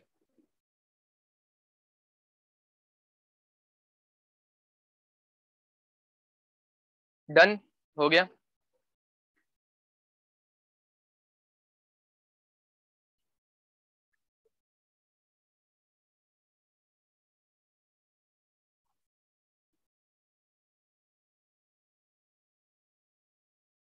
अभी तक डेफिनेशन लिखना बाकी है, बहुत स्लो हो गए हो।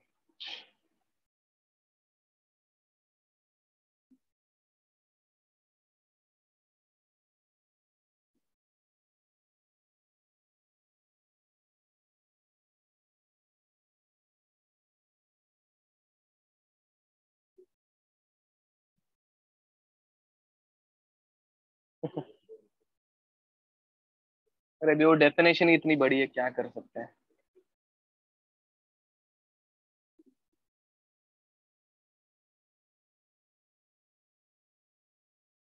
अभी लिखने की आदत चली गई कैसे, हाउ। चलो गाइस, हो गया, आगे बढ़े। Let's move ahead and now will start with what is active mass. ठीक है, एक्टिव मास इस चैप्टर में हम लोग कैसे करते हैं, ठीक है। ओके, तो गाइस ये लास्ट चैप्टर है, बट इसके बाद हम लोग वापस रिवीजन तो स्टार्ट करने ही वाले हैं। अभी अभी भी हम लोगों की जर्नी बहुत बाकी है, डोंट वरी, ठीक है। तो गाइस एक्टिव मास क्या रहता है, तो सबसे पहले तो एक्टिव मास,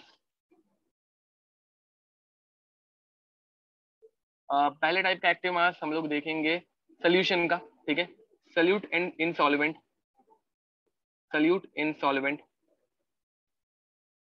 तो गाइस सल्यूट इनसॉल्वेंट वाले एक्टिव मास को हम लोग बोलते हैं कॉन्सेंट्रेशन, ठीक है। तो यहाँ पे एक्टिव मास बन जाता है कॉन्सेंट्रेशन। एंड मुझे बताओ सल्यूट कॉन्सेंट्रेशन, सल्यूट का कॉन्सेंट्रेशन निकालने के लिए हम लोग कौन सी टर्मिनोलॉजी देखते हैं।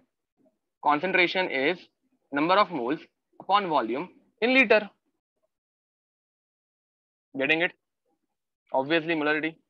आज ब्रेक नहीं है क्या, तो डेफिनेटली आज ब्रेक नहीं है, ठीक है। तो सेकंड गाइस, सेकंड रहता है गैसेस के लिए। अब गाइस गैसेस के लिए कॉन्सेंट्रेशन भी हो सकता है, गैसेस के लिए कॉन्सेंट्रेशन भी हो सकता है।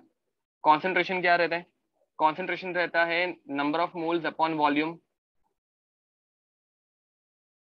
या फिर गैसेस के लिए प्रेशर भी हो सकता है, और गैसेस के लिए प्रेशर भी हो सकता है।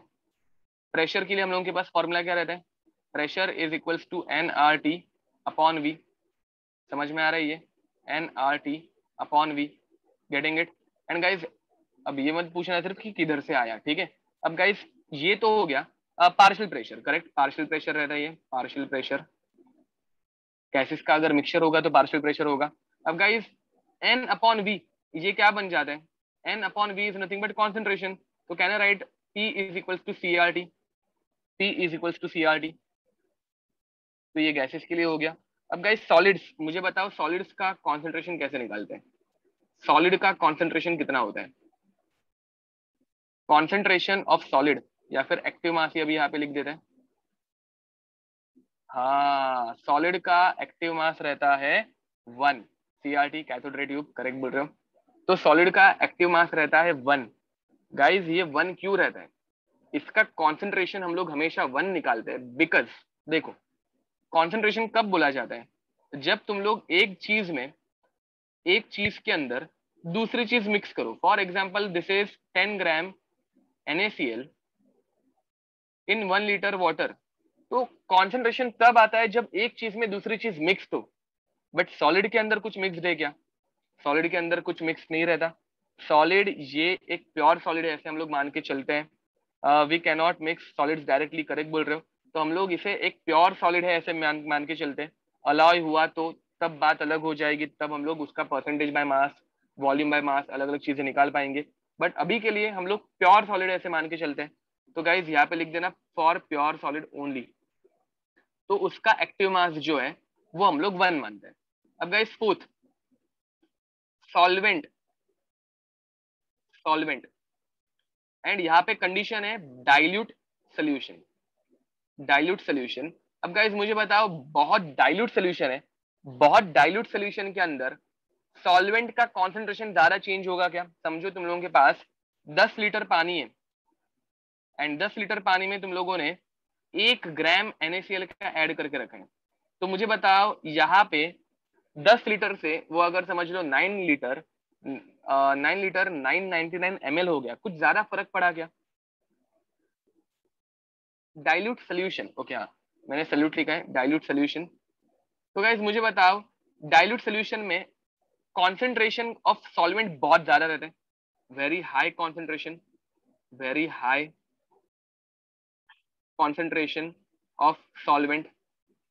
तो डाइल्यूट सोल्यूशन में हम लोग एक्टिविटी जो है, डाइल्यूट सोल्यूशन में हम लोग एक्टिविटी जो है वो 1 ही मानते हैं, ठीक है।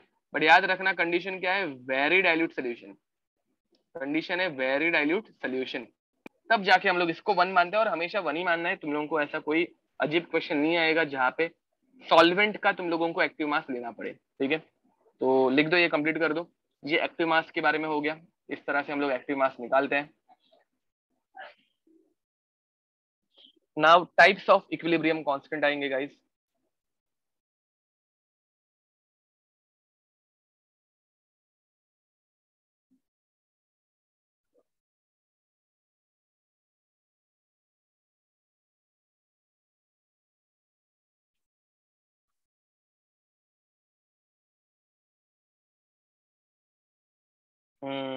Correct, okay.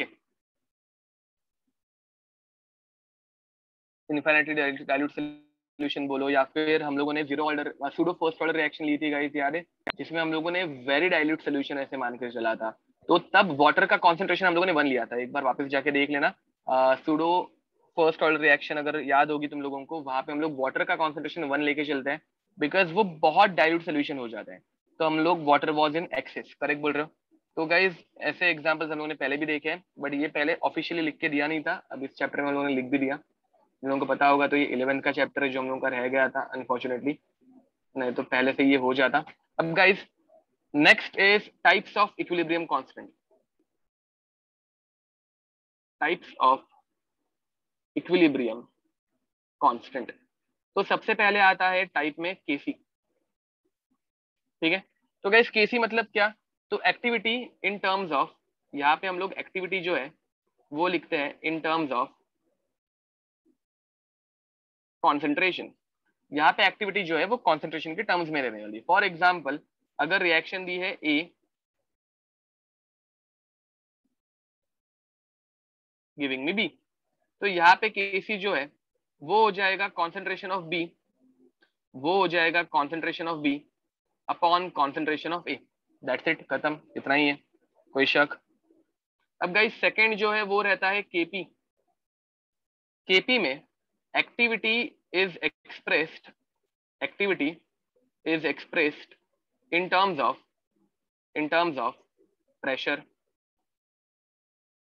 तो गाइस प्रेशर जब आता है तो मुझे बताओ, ये जो रिएक्टेंट और प्रोडक्ट है वो किस में रहने वाले हैं?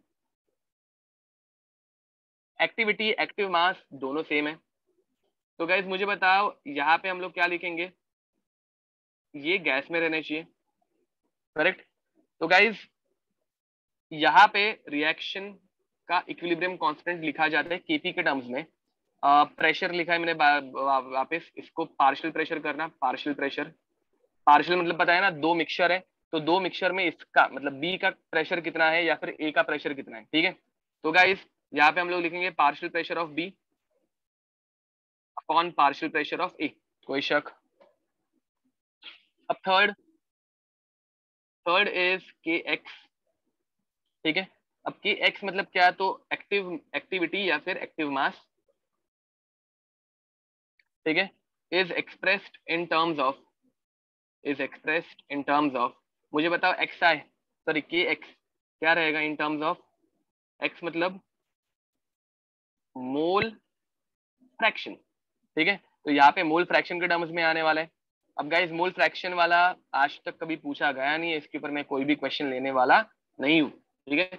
जस्ट ये फॉर्मेलिटी के लिए बताया जा रहा है। तो यहाँ पे ऐसे कुछ दिखेगा and this will look like this, K X is equals to X B upon X A, ठीक है। या फिर ऐसा ना हो कि तुम लोगों को बाद में किसी बुक में दिख जाए और तुम लोगों को लगे कि मैंने पढ़ाया नहीं। सिमिलरली गाइस एक और एक फोर्थ टाइप रहती है, even this is not important, ठीक है, केपीसी, प्रेशर और कॉन्सेंट्रेशन दोनों कंबाइंड। तो याद रखो first and second is only important one, तुम लोगों को यही पढ़ना है। तो तुम लोगों का अगर मन नहीं है तो नहीं लिखोगे तो भी चल जाएगा। तो यहाँ पे केपीसी में क्या हो जाता है, तो गाइस ये केपीसी के अंदर एक अगर नॉर्मल लिक्विड फॉर्म में या फिर एक्वियस फॉर्म में, सोल्यूशन फॉर्म में, एंड दूसरा जो है वो गैस फॉर्म में कन्वर्ट हो रहा है, तो हम लोग दोनों को कंबाइन करते हैं। मतलब के पीसी जो है वहां पे बी का तुम लोग पार्शियल प्रेशर लोगे, बी गैस में था तो बी का तुम लोग पार्शियल प्रेशर लोगे, एंड ए जो है वो एक्वियस फॉर्म में है तो ए का तुम लोग कॉन्सेंट्रेशन लोगे। ये समझ में आ रहा है क्या? देखो अगेन दो students which are sitting for partition coefficient नहीं है, ऐसा कुछ नहीं है। ओके, दो student which are sitting for revision, तुम लोगों को ये ऐसी चीजें लिखने की जरूरत वैसे तो नहीं है, तुम लोग खुद डिसाइड करना कि तुम लोगों को क्या लिखना है और क्या नहीं।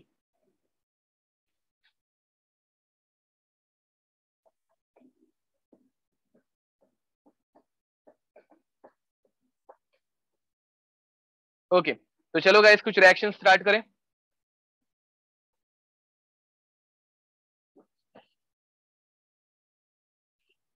ओके तो अब देखते हैं कौन इनके आंसर्स निकाल पाता है।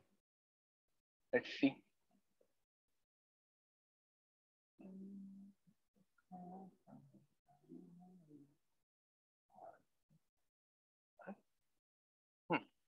तो क्वेश्चन के फॉर्मेट में लिखते हैं हम लोग इसे, question write expression of Kc and Kp और फॉलोइंग। ओके तो सबसे पहले फर्स्ट तुम लोगों को करना है N2 gas plus 3H2 gas giving you 2 times NH3 gas, ठीक है। इसके लिए मैं तुम लोगों को पहले एक करके दिखाता हूँ। तो गाइस अगर केसी लिखना है तो तुम लोग क्या करोगे, प्रोडक्ट अपॉन रिएक्टेंट, प्रोडक्ट कौन है, हमारा हमारा NH3 है, तो NH3 raise to 2 divided by N2 and H2 raise to 3। ये समझ में आ रहा है क्या? देखो गाइस गैसेस के लिए तुम लोग के कॉन्सेंट्रेशन भी लिख सकते हो, गैसेस के लिए तुम लोग कॉन्सेंट्रेशन भी लिख सकते हो, प्रेशर भी लिख सकते हो। तो both are applicable for gases, याद रखना गैसेस के लिए दोनों के दोनों एप्लीकेबल हो जाते हैं, भूलना मत। अब यहाँ पे केपी, केपी अगर हम लोग लिखेंगे तो कैसे लिखेंगे, partial pressure of ammonia raise to 2 क्योंकि इसके स्टोइकोमेट्रिक कोएफिशिएंट 2 है, divided by partial pressure of N2 raise to 1 क्योंकि इसका 1 है, and partial pressure of H2 raise to 3 because इसका 3 है, ठीक है। ये दोनों के लिए रेस टू स्टोइकोमेट्रिक कोएफिशिएंट रहने ही वाले हैं। अब ये समझ में आ गया होगा तो आई गेस चलो और एक एग्जांपल करके दिखाता हूँ फिर भी मैं, ठीक है। चलो अः ये वाला एग्जाम्पल करके दिखाता हूँ, this one is a good example. तो HCl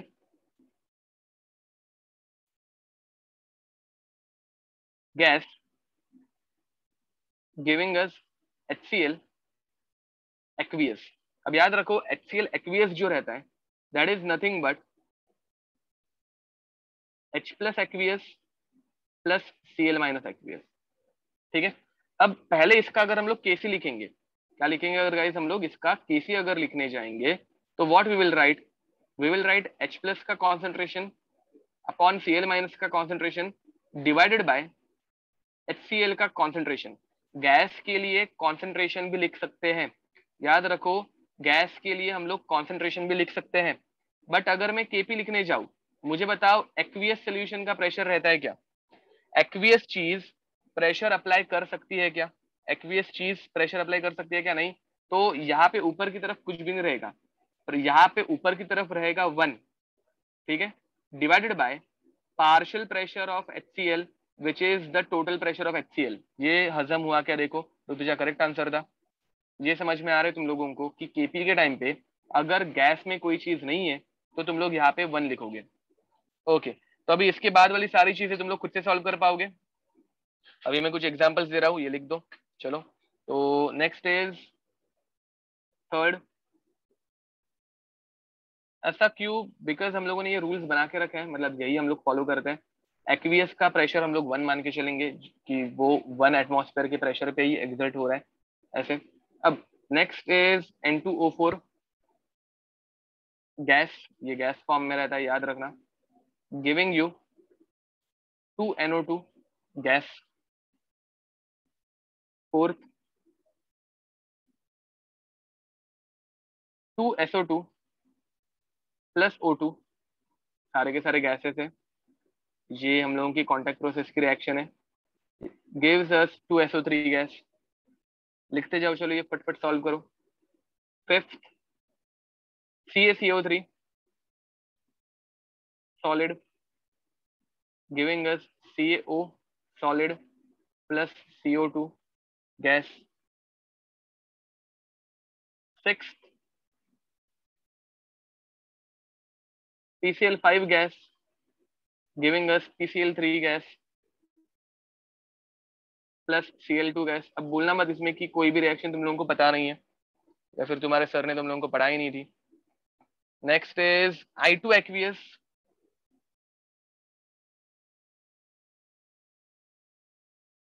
plus I minus aqueous giving us I3 minus. बोलना मत I3 माइनस क्या है, वो तुम लोगों को पता नहीं है। चलो लिख दो जल्दी।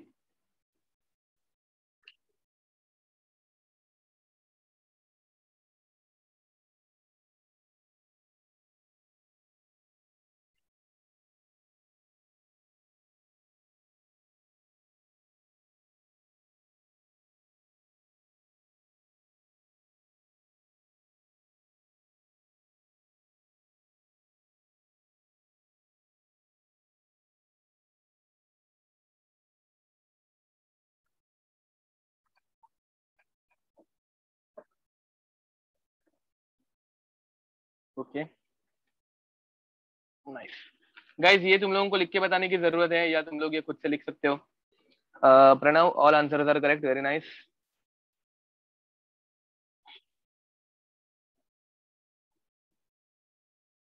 बता दूं? ठीक है चलो, जल्दी जल्दी लिखते हैं, फटफट फटफट। तो लेट्स फिनिश दिस।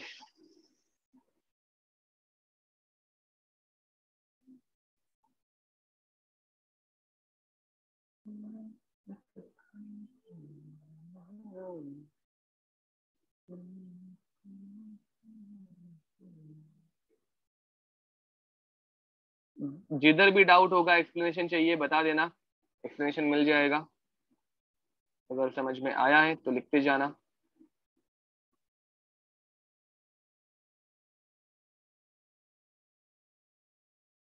और अगर मुझसे कुछ गलती हो गई तो बता देना।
गाइस तुम लोगों के आंसर करेक्ट आए थे क्या? देखो, जिन लोगों को नहीं आ रहा था उनको कुछ डाउट है क्या? देखो,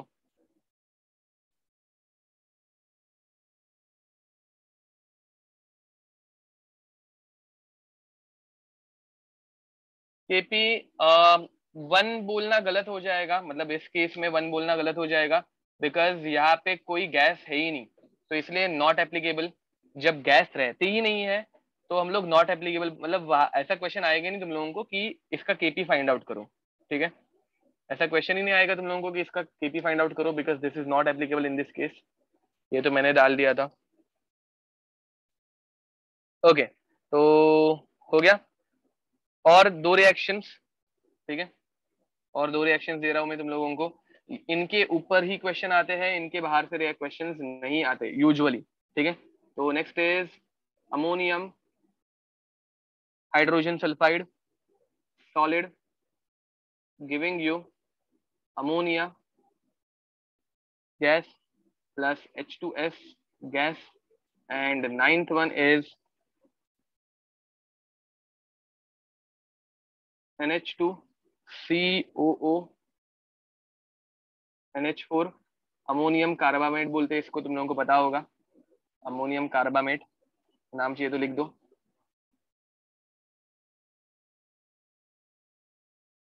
ammonium carbamate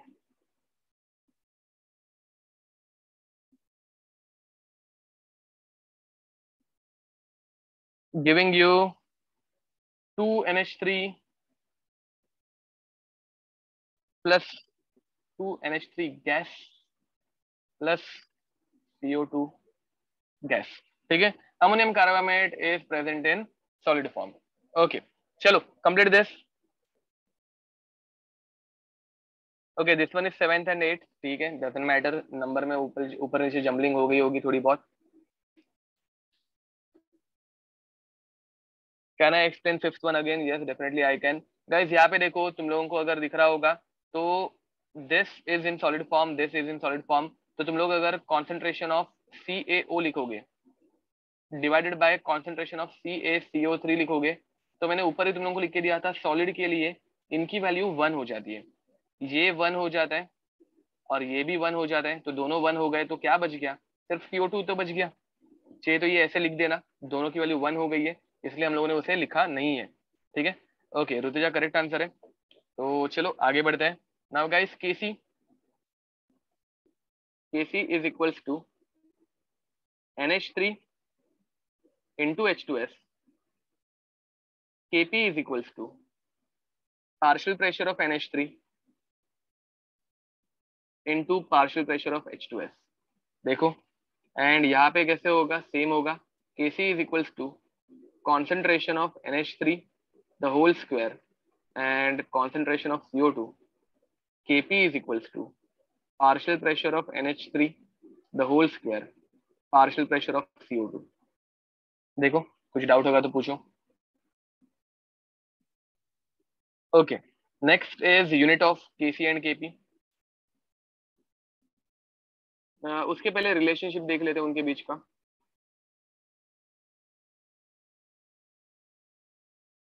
relationship between Kc and Kp।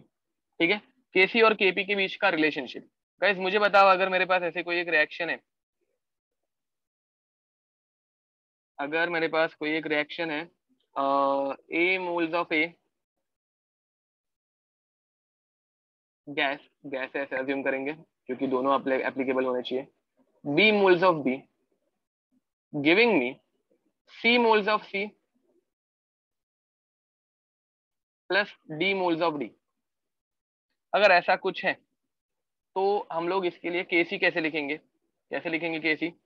तो सबसे पहले तो Kc आएगा, Kc is equals to concentration of A raise to A, concentration of B raised to B, concentration of C raised to C and concentration of D raised to D। कोई doubt? Kp कैसे आएगा? Partial pressure of A raised to A, partial pressure of B raised to B, partial pressure of C raised to C, partial pressure of D raised to D। ये देखो समझ में आ रहा है क्या? ऋतुजा करेक्ट आंसर है। अब गाइस प्रेशर अगर मुझे निकालना है तो मैं कैसे निकाल सकता हूँ, P A is equals to N A R T upon V A. देखो ये समझ में आ रहा है क्या? एक्चुअली वी ए लिखना गलत हो जाएगा, सिर्फ वी आएगा। And which is nothing but, मतलब इसे ही हम लोग ऐसे भी लिख सकते हैं, P A is equals to C A R T.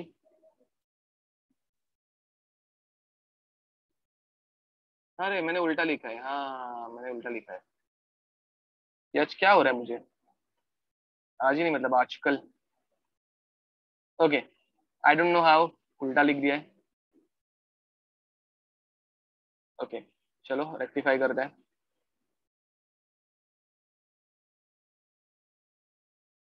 हाँ सी और डी, एक्चुअली मैं देख रहा था तुम लोग अलर्ट हो के नहीं, मतलब तुम लोगों का ध्यान है कि नहीं, और कुछ नहीं।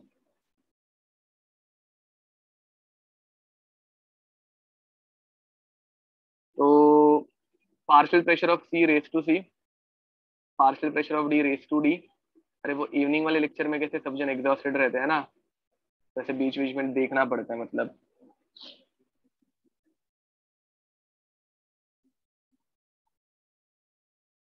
चलो,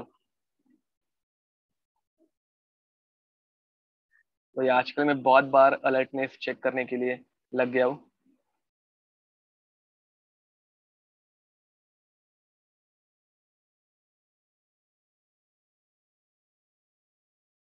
ओके, तो guys P A is C A R T, वैसे ही हम लोग ऐसे भी लिख सकते हैं ना, P B is C B R T.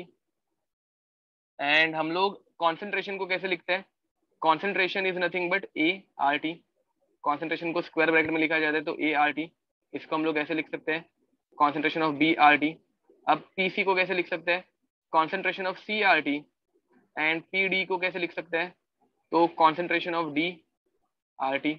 देखो ये समझ में आ रहा है क्या, पी ए, ठीक है, P A is nothing but N A R T upon V. तो एन ए अपॉन वी को हम लोग सी ए लिखेंगे which is nothing but square bracket A, concentration of ए।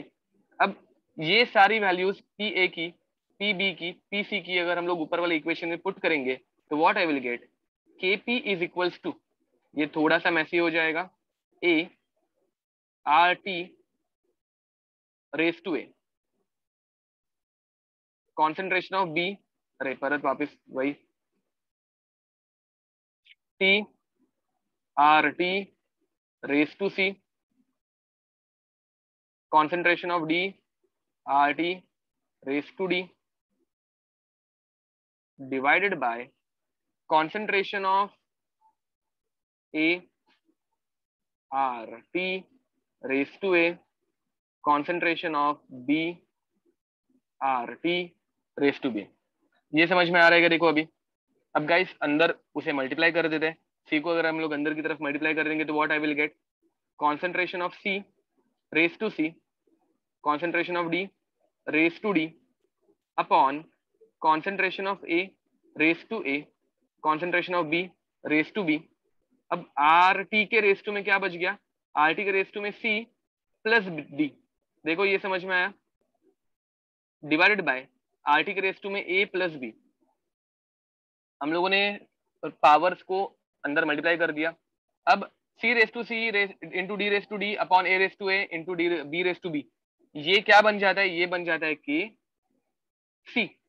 तो के P is nothing but K C into R T raise to C plus D into sorry minus A plus B. And guys मुझे बताओ ये क्या है, C plus B minus A plus B, अगर अच्छे से देखेंगे तो ये डेल्टा एन है, करेक्ट बोल रहे हुए डेल्टा एन है। तो guys K P is nothing but, K P is nothing but K C into R T raise to delta N, ठीक है। Product minus reactant, delta N is nothing but number of moles of product minus number of moles of reactant. तो ये हो गया हम लोगों का relationship between K P and K C. Guys वैसे ही हम लोग के पी एंड के एक्स के बीच का रिलेशन निकाल सकते हैं, बट अगेन वो इतना इंपॉर्टेंट नहीं है तो वो मैं पढ़ा रहा नहीं, दैट आई एम स्किपिंग। ठीक है, बट वो Dalton's law of partial pressure से आ जाता है। तो यहाँ पे हम लोगों ने आइडियल गैस इक्वेशन यूज की है, तो के सी और के एक्स के बीच का रिलेशन अगर निकालना है तो Dalton's law of partial pressure use होता है। हाँ, यहाँ पे डेल्टा एन जी है, number of moles of gases, correct बोल रहे हो, दिस इज डेल्टा एन जी।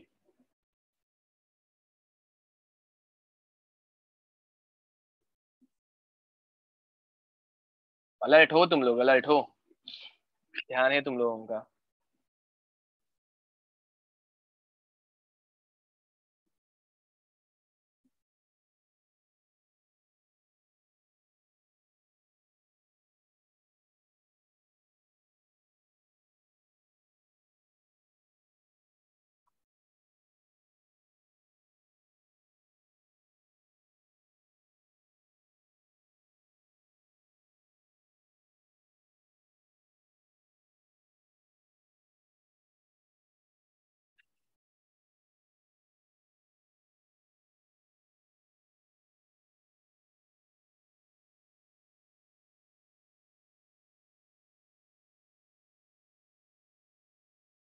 अरे बाबा, तुमसे बहुत नहीं थक गया हूँ, ये 11 के लेक्चर में भी ऐसे ही कुछ ना कुछ होते रहता है इवनिंग के लेक्चर के टाइम पे।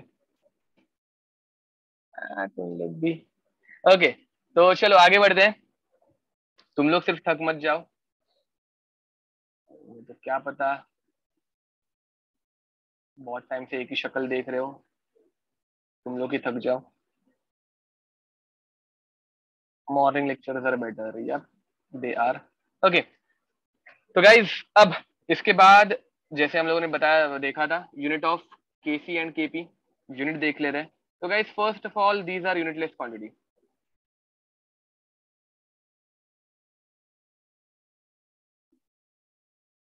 तुम लोग अगर फॉरेन ऑथर्स की बुक्स देखोगे तो हर एक फॉरेन ऑथर की बुक में रहता है दीज आर यूनिटलेस क्वांटिटी,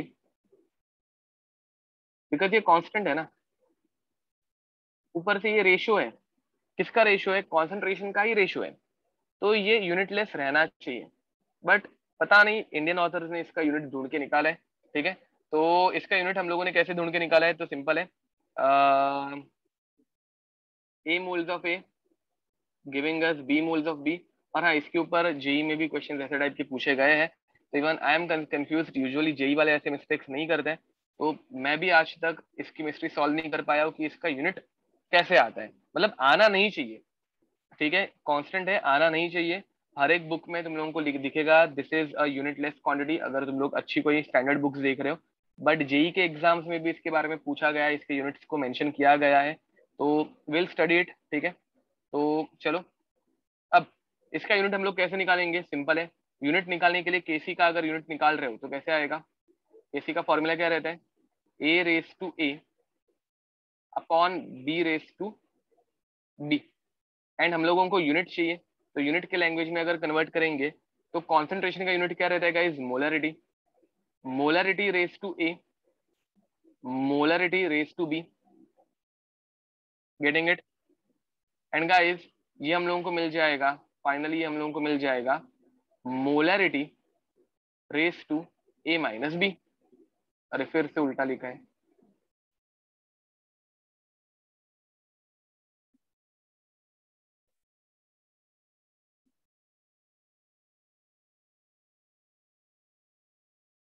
कौन है ये बार बार उल्टा लिख रहा है।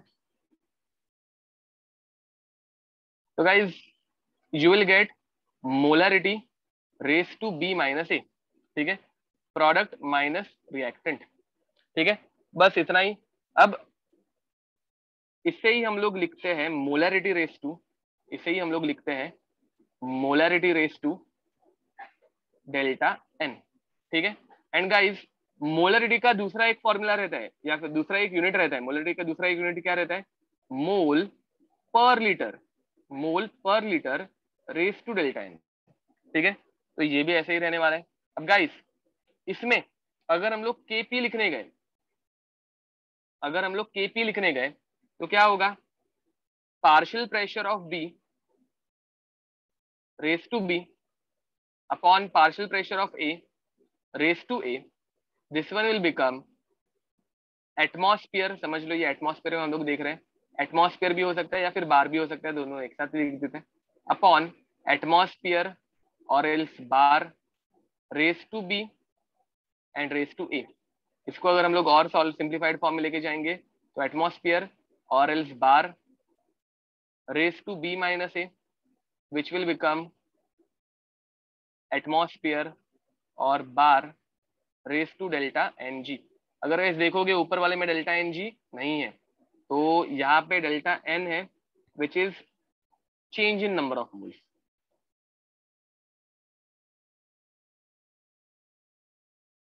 बट नीचे हम लोगों ने डेल्टा एन जी लिखा है which is for change in number of moles of gas, gas के नंबर ऑफ मोल्स का चेंज। गैस दोनों का डिफरेंस समझ में आ रहा है। प्रेशर गैसेस के लिए रहता है तो इसके यूनिट में हम लोग सिर्फ गैसेस देखेंगे, बट ऊपर वाला कॉन्सेंट्रेशन ये एक्वियस सोल्यूशन के लिए भी रहता है और गैसेस के लिए भी रहता है, तो यहाँ पे हम लोग change in number of moles overall देखेंगे। ठीक है, तो लिख दो, ये कंप्लीट कर दो। कुछ लोग मुझे ढूंढ रहे थे, यहाँ पे बोल रहे थे डेल्टा एनजी आना चाहिए, बट मेरा ध्यान था तभी। ओके, तो गाइस लिख दो, ये कंप्लीट करो।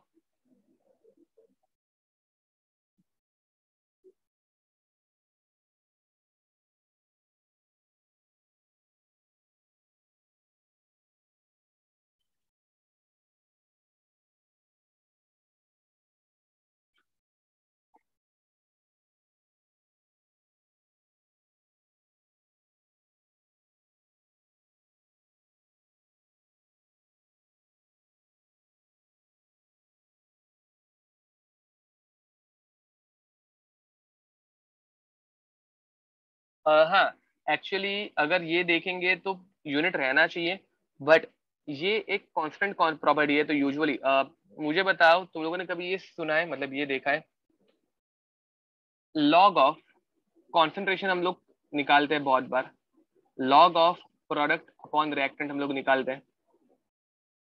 ये कौन से इसमें होता है बताओ, कौन से फॉर्मूला में होता है log of product upon reactant? कौन से फॉर्मूला में हम लोग यूज करते हैं? नर्म्स की इक्वेशन में निकालते हैं। वेरी नाइस गाइस, करेक्ट बोल रहे हो। बट मुझे बताओ, लॉग यूनिट वाली क्वांटिटी का कभी निकाल पाते हैं क्या हम लोग? लॉग यूनिट बेरिंग क्वांटिटी का निकलता है क्या? नहीं निकलता। लॉग सिर्फ नंबर्स का निकलता है guys, log unit bearing quantities का कभी भी नहीं निकलता।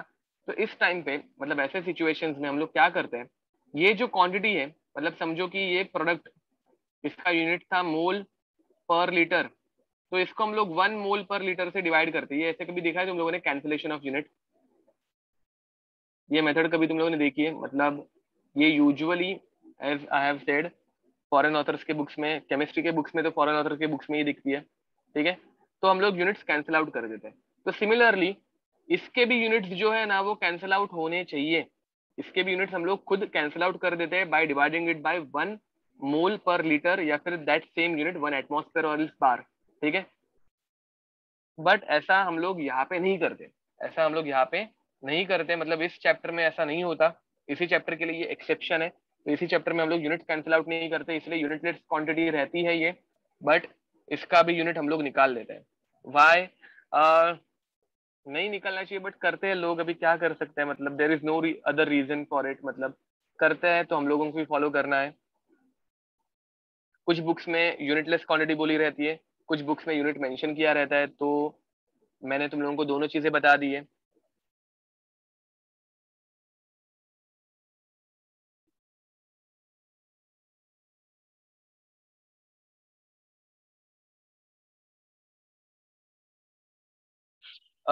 यूजुअली बेस्ट केमिस्ट्री की बुक नहीं बता सकते, बिकॉज केमिस्ट्री की बुक्स आगे जाके अलग अलग लेवल पे इनऑर्गेनिक, ऑर्गेनिक और फिजिकल, इन चार 3 बुक्स में कन्वर्ट हो जाती है। And at the same time उसमें एनालिटिकल केमिस्ट्री भी आती है। एनालिटिकल केमिस्ट्री को ज्यादा इज्जत तो नहीं मिलती, but still it is there. तो सबसे बेस्ट बुक नहीं, बट फील्ड वाइज अगर हम लोग सिलेक्ट करने गए तो अलग अलग फील्ड्स में, मतलब अलग अलग पार्ट्स के अलग अलग बेस्ट बुक आ जाती है। फिजिकल केमिस्ट्री में ऐसे सिंगल बेस्ट बुक नहीं रहती, क्योंकि फिजिकल केमिस्ट्री में भी फिर बाद में बहुत सारे पार्ट्स आ जाते हैं। थर्मोडायनेमिक्स के लिए कोई एक बुक अच्छी रहती है, केमिकल काइनेटिक्स के लिए कोई एक बुक अच्छी रहती है, केमिकल काइनेटिक्स के लिए तो ऑलमोस्ट सारी बुक्स अच्छी रहती है, but J D Lee inorganic chemistry के लिए बहुत ज्यादा अच्छी है। बट कॉटन ग्रीन भी तुम लोगों ने सुनी रहेगी, वो भी एक बहुत अच्छी बुक है, ठीक है। उसके साथ साथ इनऑर्गेनिक की और एक बुक है, इसका मुझे नाम अभी याद नहीं आ रहा है। हाउस क्राफ्ट, करेक्ट बोल रहे हो, हाउस क्राफ्ट वो एक अच्छी बुक है, ठीक है। तो ऑर्गेनिक के लिए Clayden, Clayden is the best best book, correct बोल रहे हो। अगर तुम लोगों को फिजिकल केमिस्ट्री में देखना है तो इरा एंड लिविन करके एक बुक है, वो भी बहुत अच्छी बुक है। तुम लोगों को ये नाम जान के कुछ फायदा नहीं है, ठीक है, वापस एक बार चाहिए तो वीडियोस देख लेना। सिंगेज, सिंगेज अच्छी बुक है हमारे लेवल के लिए, जेई मेंस के लिए सिंगेज बहुत अच्छी बुक है। अभी आ गए ना हम लोग हमारे लेवल पे, तो गाइज याद रखो, अभी के लिए तुम लोगों को ये सारी फॉरेन ऑथर्स की बुक्स रीड करने की जरूरत नहीं है, ठीक है। हम लोगों को अपने सिलेबस से रिलेटेड बुक्स देखनी है, ये सारी बुक्स देख के कुछ फायदा नहीं होने वाला है। हाँ, और सबसे अच्छी अगर बुक ढूंढनी है तो मेरी नोटबुक रीड करो, अच्छा होगा, ठीक है। तो अभी के लिए नरेंद्र अवस्थी भी बहुत अच्छी है, करेक्ट बोल रहे हो। ओके, तो गाइज आगे बढ़ते हैं यूनिट्स के बाद। Question again, write relationship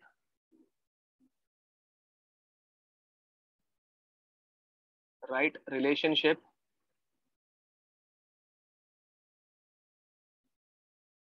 between Kc and Kp, ठीक है।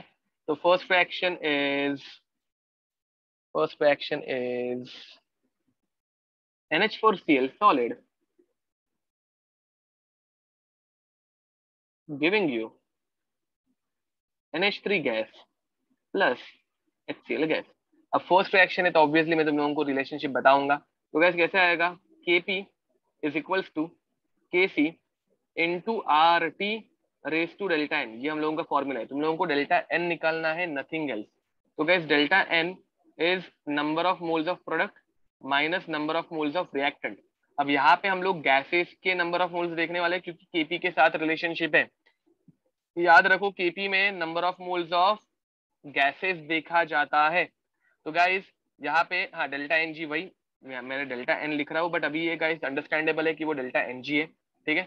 अब यहाँ पे फिर ये कैसे हो जाएगा, के P is equals to K C R T raise to delta N G. Guys number of moles of product कितने हैं, दो गैसेस के नंबर ऑफ मोल्स है, माइनस रिएक्टेंट में सॉलिड है तो ये जीरो हो जाएगा, तो ये बन गया टू, तो रेस टू में आ जाएगा टू। इतना सिंपल है, कर पाओगे।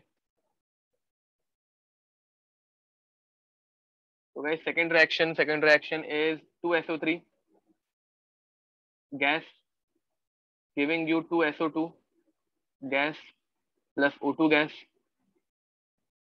तुम लोगों को सिर्फ डेल्टा एनजी निकालना है और वो रेस टू में लिखना है, nothing else. N2 gas plus 3H2 gas giving you 2NH3। कोई भी ये नहीं बोलेगा कि सर कोई और एग्जाम्पल बताओ, बिकॉज ये जो एग्जाम्पल दिए जा रहा है वो तुम लोगों के सिलेबस के रिलेटेड है।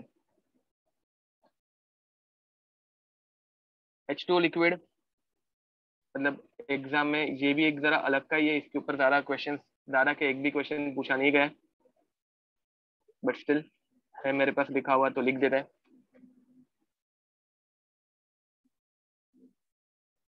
गिविंग यू H2 वेपर, ठीक है। तो गैस ये तीन एग्जांपल्स है, इसका सिर्फ डेल्टा एनजी निकालना है, और डेल्टा एनजी तुम लोगों ने बहुत बार निकाला है। पहले वाले के लिए क्या हो जाएगा, 3 number of moles of gas minus 2 number of moles of gas, तो यहाँ पे रेस्ट में 1 लिख देना, RT रेस टू 1। सेकेंड वाले में क्या हो जाएगा, 2 number of moles of gas minus 2 + 1 + 3, 4 number of moles of gas मतलब -2, तो यहाँ पे रेस्ट में -2 लिख देना। एंड गाइज यहाँ पे क्या हो जाएगा, delta N G is equals to product में 1 number of mole of gas है, वेपर मतलब गैस हो गया, -0, तो ये हो जाएगा 1, तो रेस्ट में 1 लिख देना। दैट्स इट गाइस, कोई शक। कंप्लीट दिस जल्दी।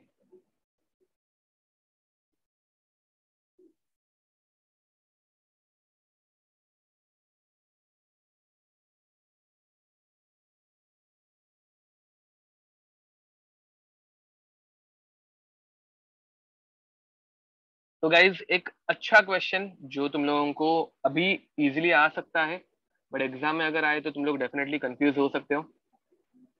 कैलकुलेट कैलकुलेट के सी और reversible reaction with Kp is equals to 40 atmosphere square at 227 degree Celsius. ठीक है, तो ये पहले लिख दो, फिर बाद में हम लोग बाकी इसकी प्रॉपर्टीज एंड ऑल देखने ही वाले। इक्विलिब्रियम कांस्टेंट की प्रॉपर्टीज हम लोग देखने ही वाले, पहले ये लिख दो। फोर्थ रिएक्शन में V क्या है गाइस? V मतलब वेपर फेज, V मतलब वेपर, वेपर फेज। ओके, तो गाइस ये बताओ, चलो जरा इसका आंसर ढूंढ के बताओ। What is the reaction? अच्छा, यहाँ पे तुम लोग फिर भी कंफ्यूज हो रहे हो। तो गाइस रिएक्शन यहाँ पे लेने की जरूरत नहीं है, यहाँ पे रिएक्शन तुम लोगों को बताने की जरूरत नहीं है।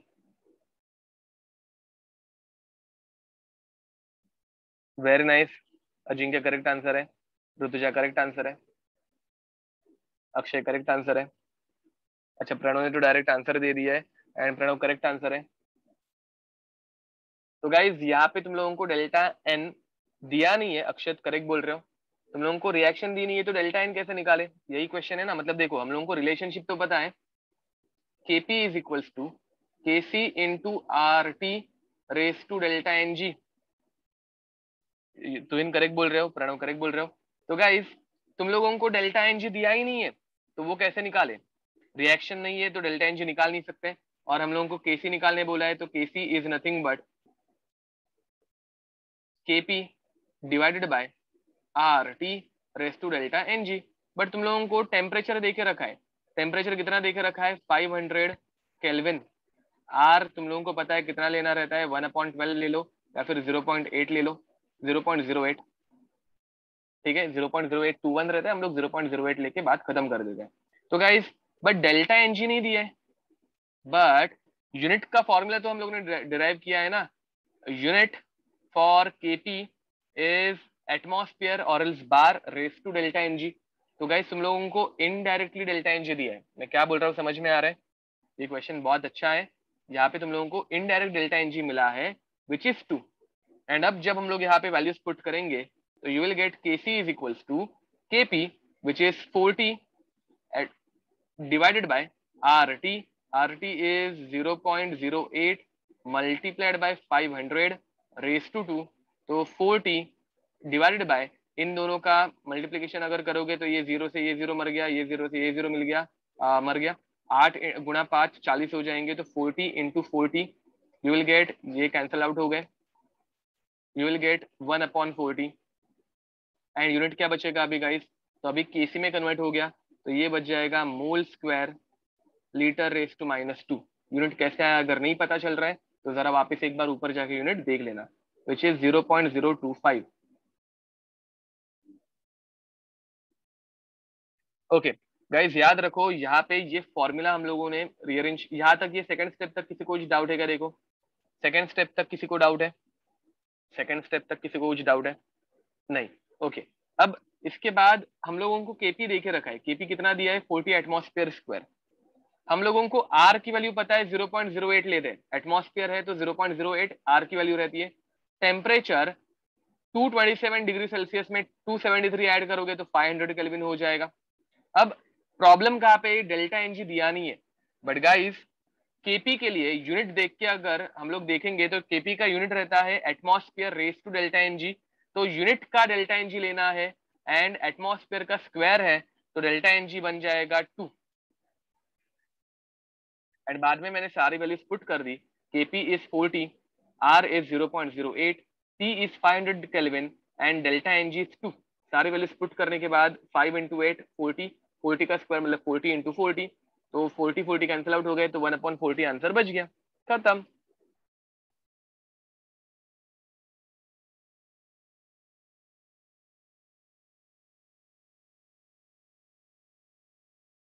हाँ, यहाँ पे केसी का यूनिट हम लोग कैसे डिफाइन करेंगे, दोनों सेम है, हम लोगों को पता ही नहीं है।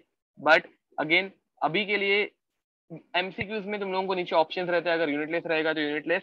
अभी के लिए हम लोग डायरेक्ट ये यूनिट चिपका सकते हैं, because it is not a MCQed question. ठीक है, तो यहाँ पे हम लोगों को यूनिट पता नहीं है एक्चुअली, बट फिर हम लोग एटमॉस्फेयर का यूनिट यहाँ पे चिपका सकते हैं।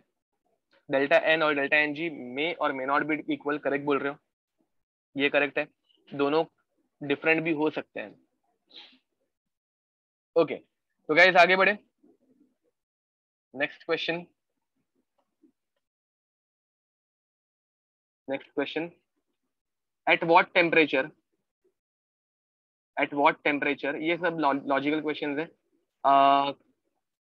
Kp is equals to Kc for all values of delta N G. चलो बताओ, कौन सा ऐसा टेम्परेचर है जहां पे डेल्टा एन जी के रिस्पेक्टिवली Kp और Kc दोनों सेम रहने वाले हैं।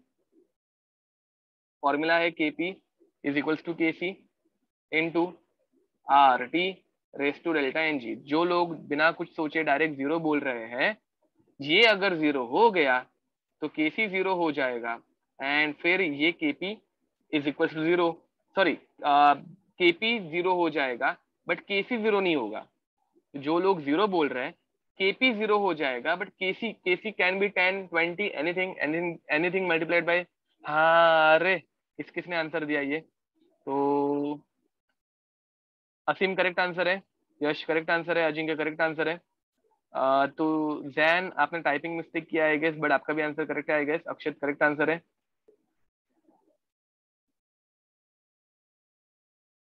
तो गाइस अब यहाँ पे हम लोगों को क्या करना है, अगर इन दोनों को इक्वल करना है, इन दोनों को अगर मुझे इक्वल करना है तो ये वैल्यू क्या होनी चाहिए, 1 होनी चाहिए। अब कुछ लोगों ने बोला है कि गाइस गाइस नहीं सर, मोल डिफरेंस जो है वो जीरो कर दो तो anything raise to zero is 1। But मैंने क्या बोला, at what temperature Kp is equal to Kc for all values of Ng, सिर्फ जीरो के लिए नहीं, 1 2 3 किसी के लिए भी ये आंसर इक्वल टू में ही आना चाहिए, मतलब दोनों इक्वल ही रहने चाहिए। अब ये कब होगा, तो Ng की वैल्यू कुछ भी हो सकती है, तो मुझे Rt की वैल्यू 1 करनी पड़ेगी। 1 रेस टू एनीथिंग इज 1, तो Rt की वैल्यू 1 करनी है गाइस। तो यहां से we can say that Rt is equals to 1, तो टेम्परेचर बन जाएगा 1/r, टेम्परेचर बन जाएगा 1/r। एंड गाइज अगर तुम लोग को याद होगा, मैंने 1/r के लिए मैंने और एक टर्म देके रखी थी 1/12, 12 ऊपर चला जाएगा तो it will become 12 kelvin. 1/r is also correct, 12 kelvin is also correct. अब क्वेश्चन में जो दिया रहेगा उस हिसाब से तुम लोग आंसर निकालोगे, ठीक है। तो 1/r तक भी पहुंच गए तो बहुत अच्छी बात है, दिमाग चल रहा है हम लोगों का। Why not minus Ngx ln of into ln of r,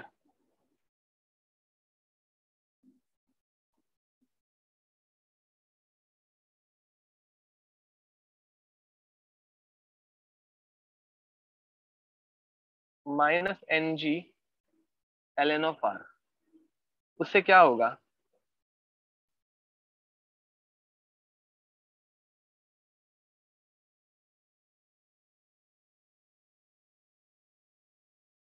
temperature is minus Ng ln into ln of r।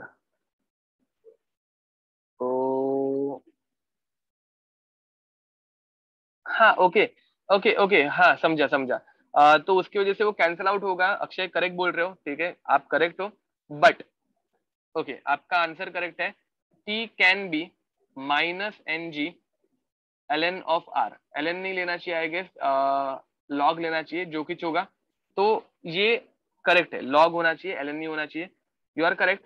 But temperature कभी माइनस नहीं जाता, केल्विन में टेम्परेचर कभी माइनस नहीं जाता, तो इसलिए वो आंसर रॉन्ग हो जाएगा।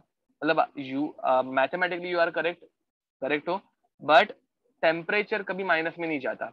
मतलब 0 kelvin is the lowest temperature possible, -1 kelvin exist नहीं करता। आपका आंसर करेक्ट है बट माइनस में वो नहीं जाएगा, इसलिए that is not correct. Okay चलो, तो ln r भी नेगेटिव आ रहा है, ln r इज नेगेटिव, अरे हाँ 0.08 है ना, तो वो भी negative, and minus delta N G is negative, तो नेगेटिव नेगेटिव पॉजिटिव हो जाएगा।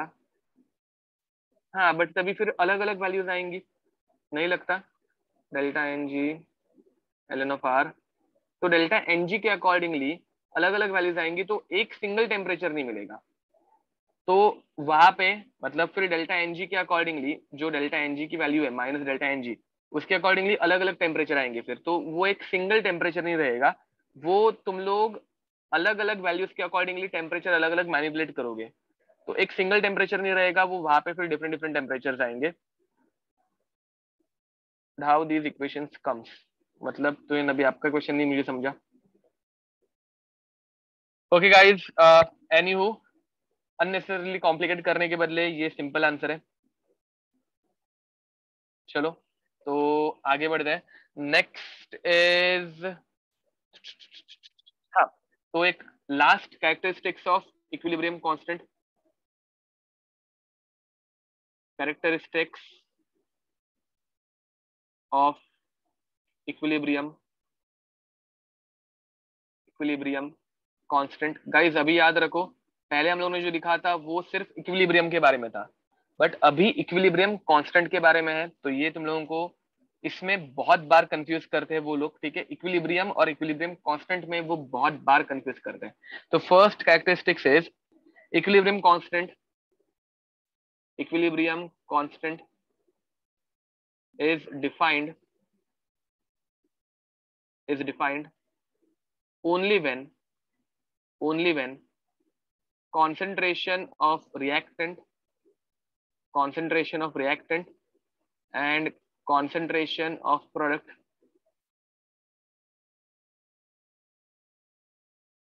is constant, वो चेंज नहीं हो रहा है, तभी जाके हम लोग इसको डिफाइन करते हैं। तो next, equilibrium constant is independent of is independent of initial concentration, is independent of initial concentration of reactant, reactant and product.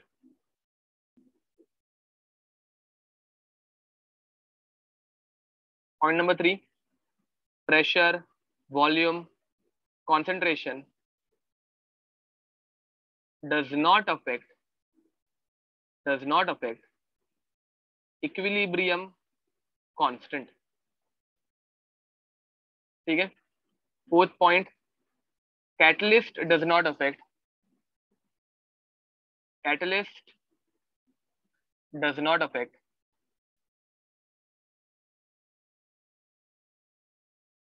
Equilibrium constant. Guys याद रखो, ऊपर हम लोगों ने इक्विलिब्रियम के बारे में पढ़ा था, इक्विलिब्रियम को डिस्टर्ब करने के लिए प्रेशर भी काम करता है, वॉल्यूम भी काम करता है, कॉन्सेंट्रेशन भी काम करता है, टेम्परेचर भी काम करता है। ऊपर हम लोगों ने बिगिनिंग में इक्विलिब्रियम के बारे में लिखा था। Now we are talking about equilibrium constant, और इसे कोई भी चेंज नहीं कर सकता, इक्विलिब्रियम कांस्टेंट को कोई भी हिला नहीं सकता एक्सेप्ट टेम्परेचर। तो only temperature can affect equilibrium constant, ठीक है। अब यप, एक अकेले टेम्परेचर की वो औकात है जो इक्विलिब्रियम को चेंज कर सकता है। अब गाइस इसके अलावा और एक छोटा सा फैक्टर है जो एक्चुअल में नहीं है but still, stoichiometric coefficients,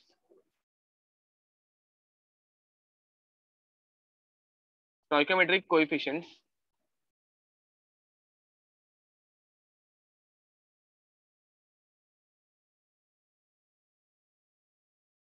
can change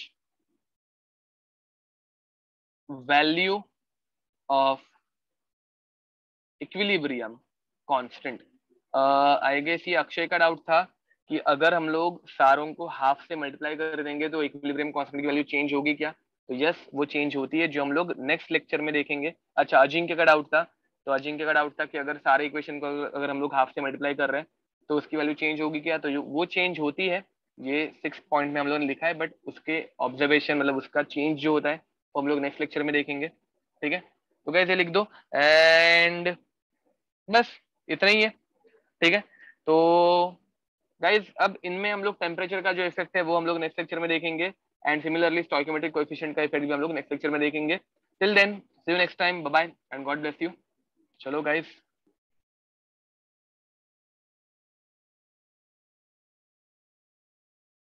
bye bye everyone, bye bye, good night guys.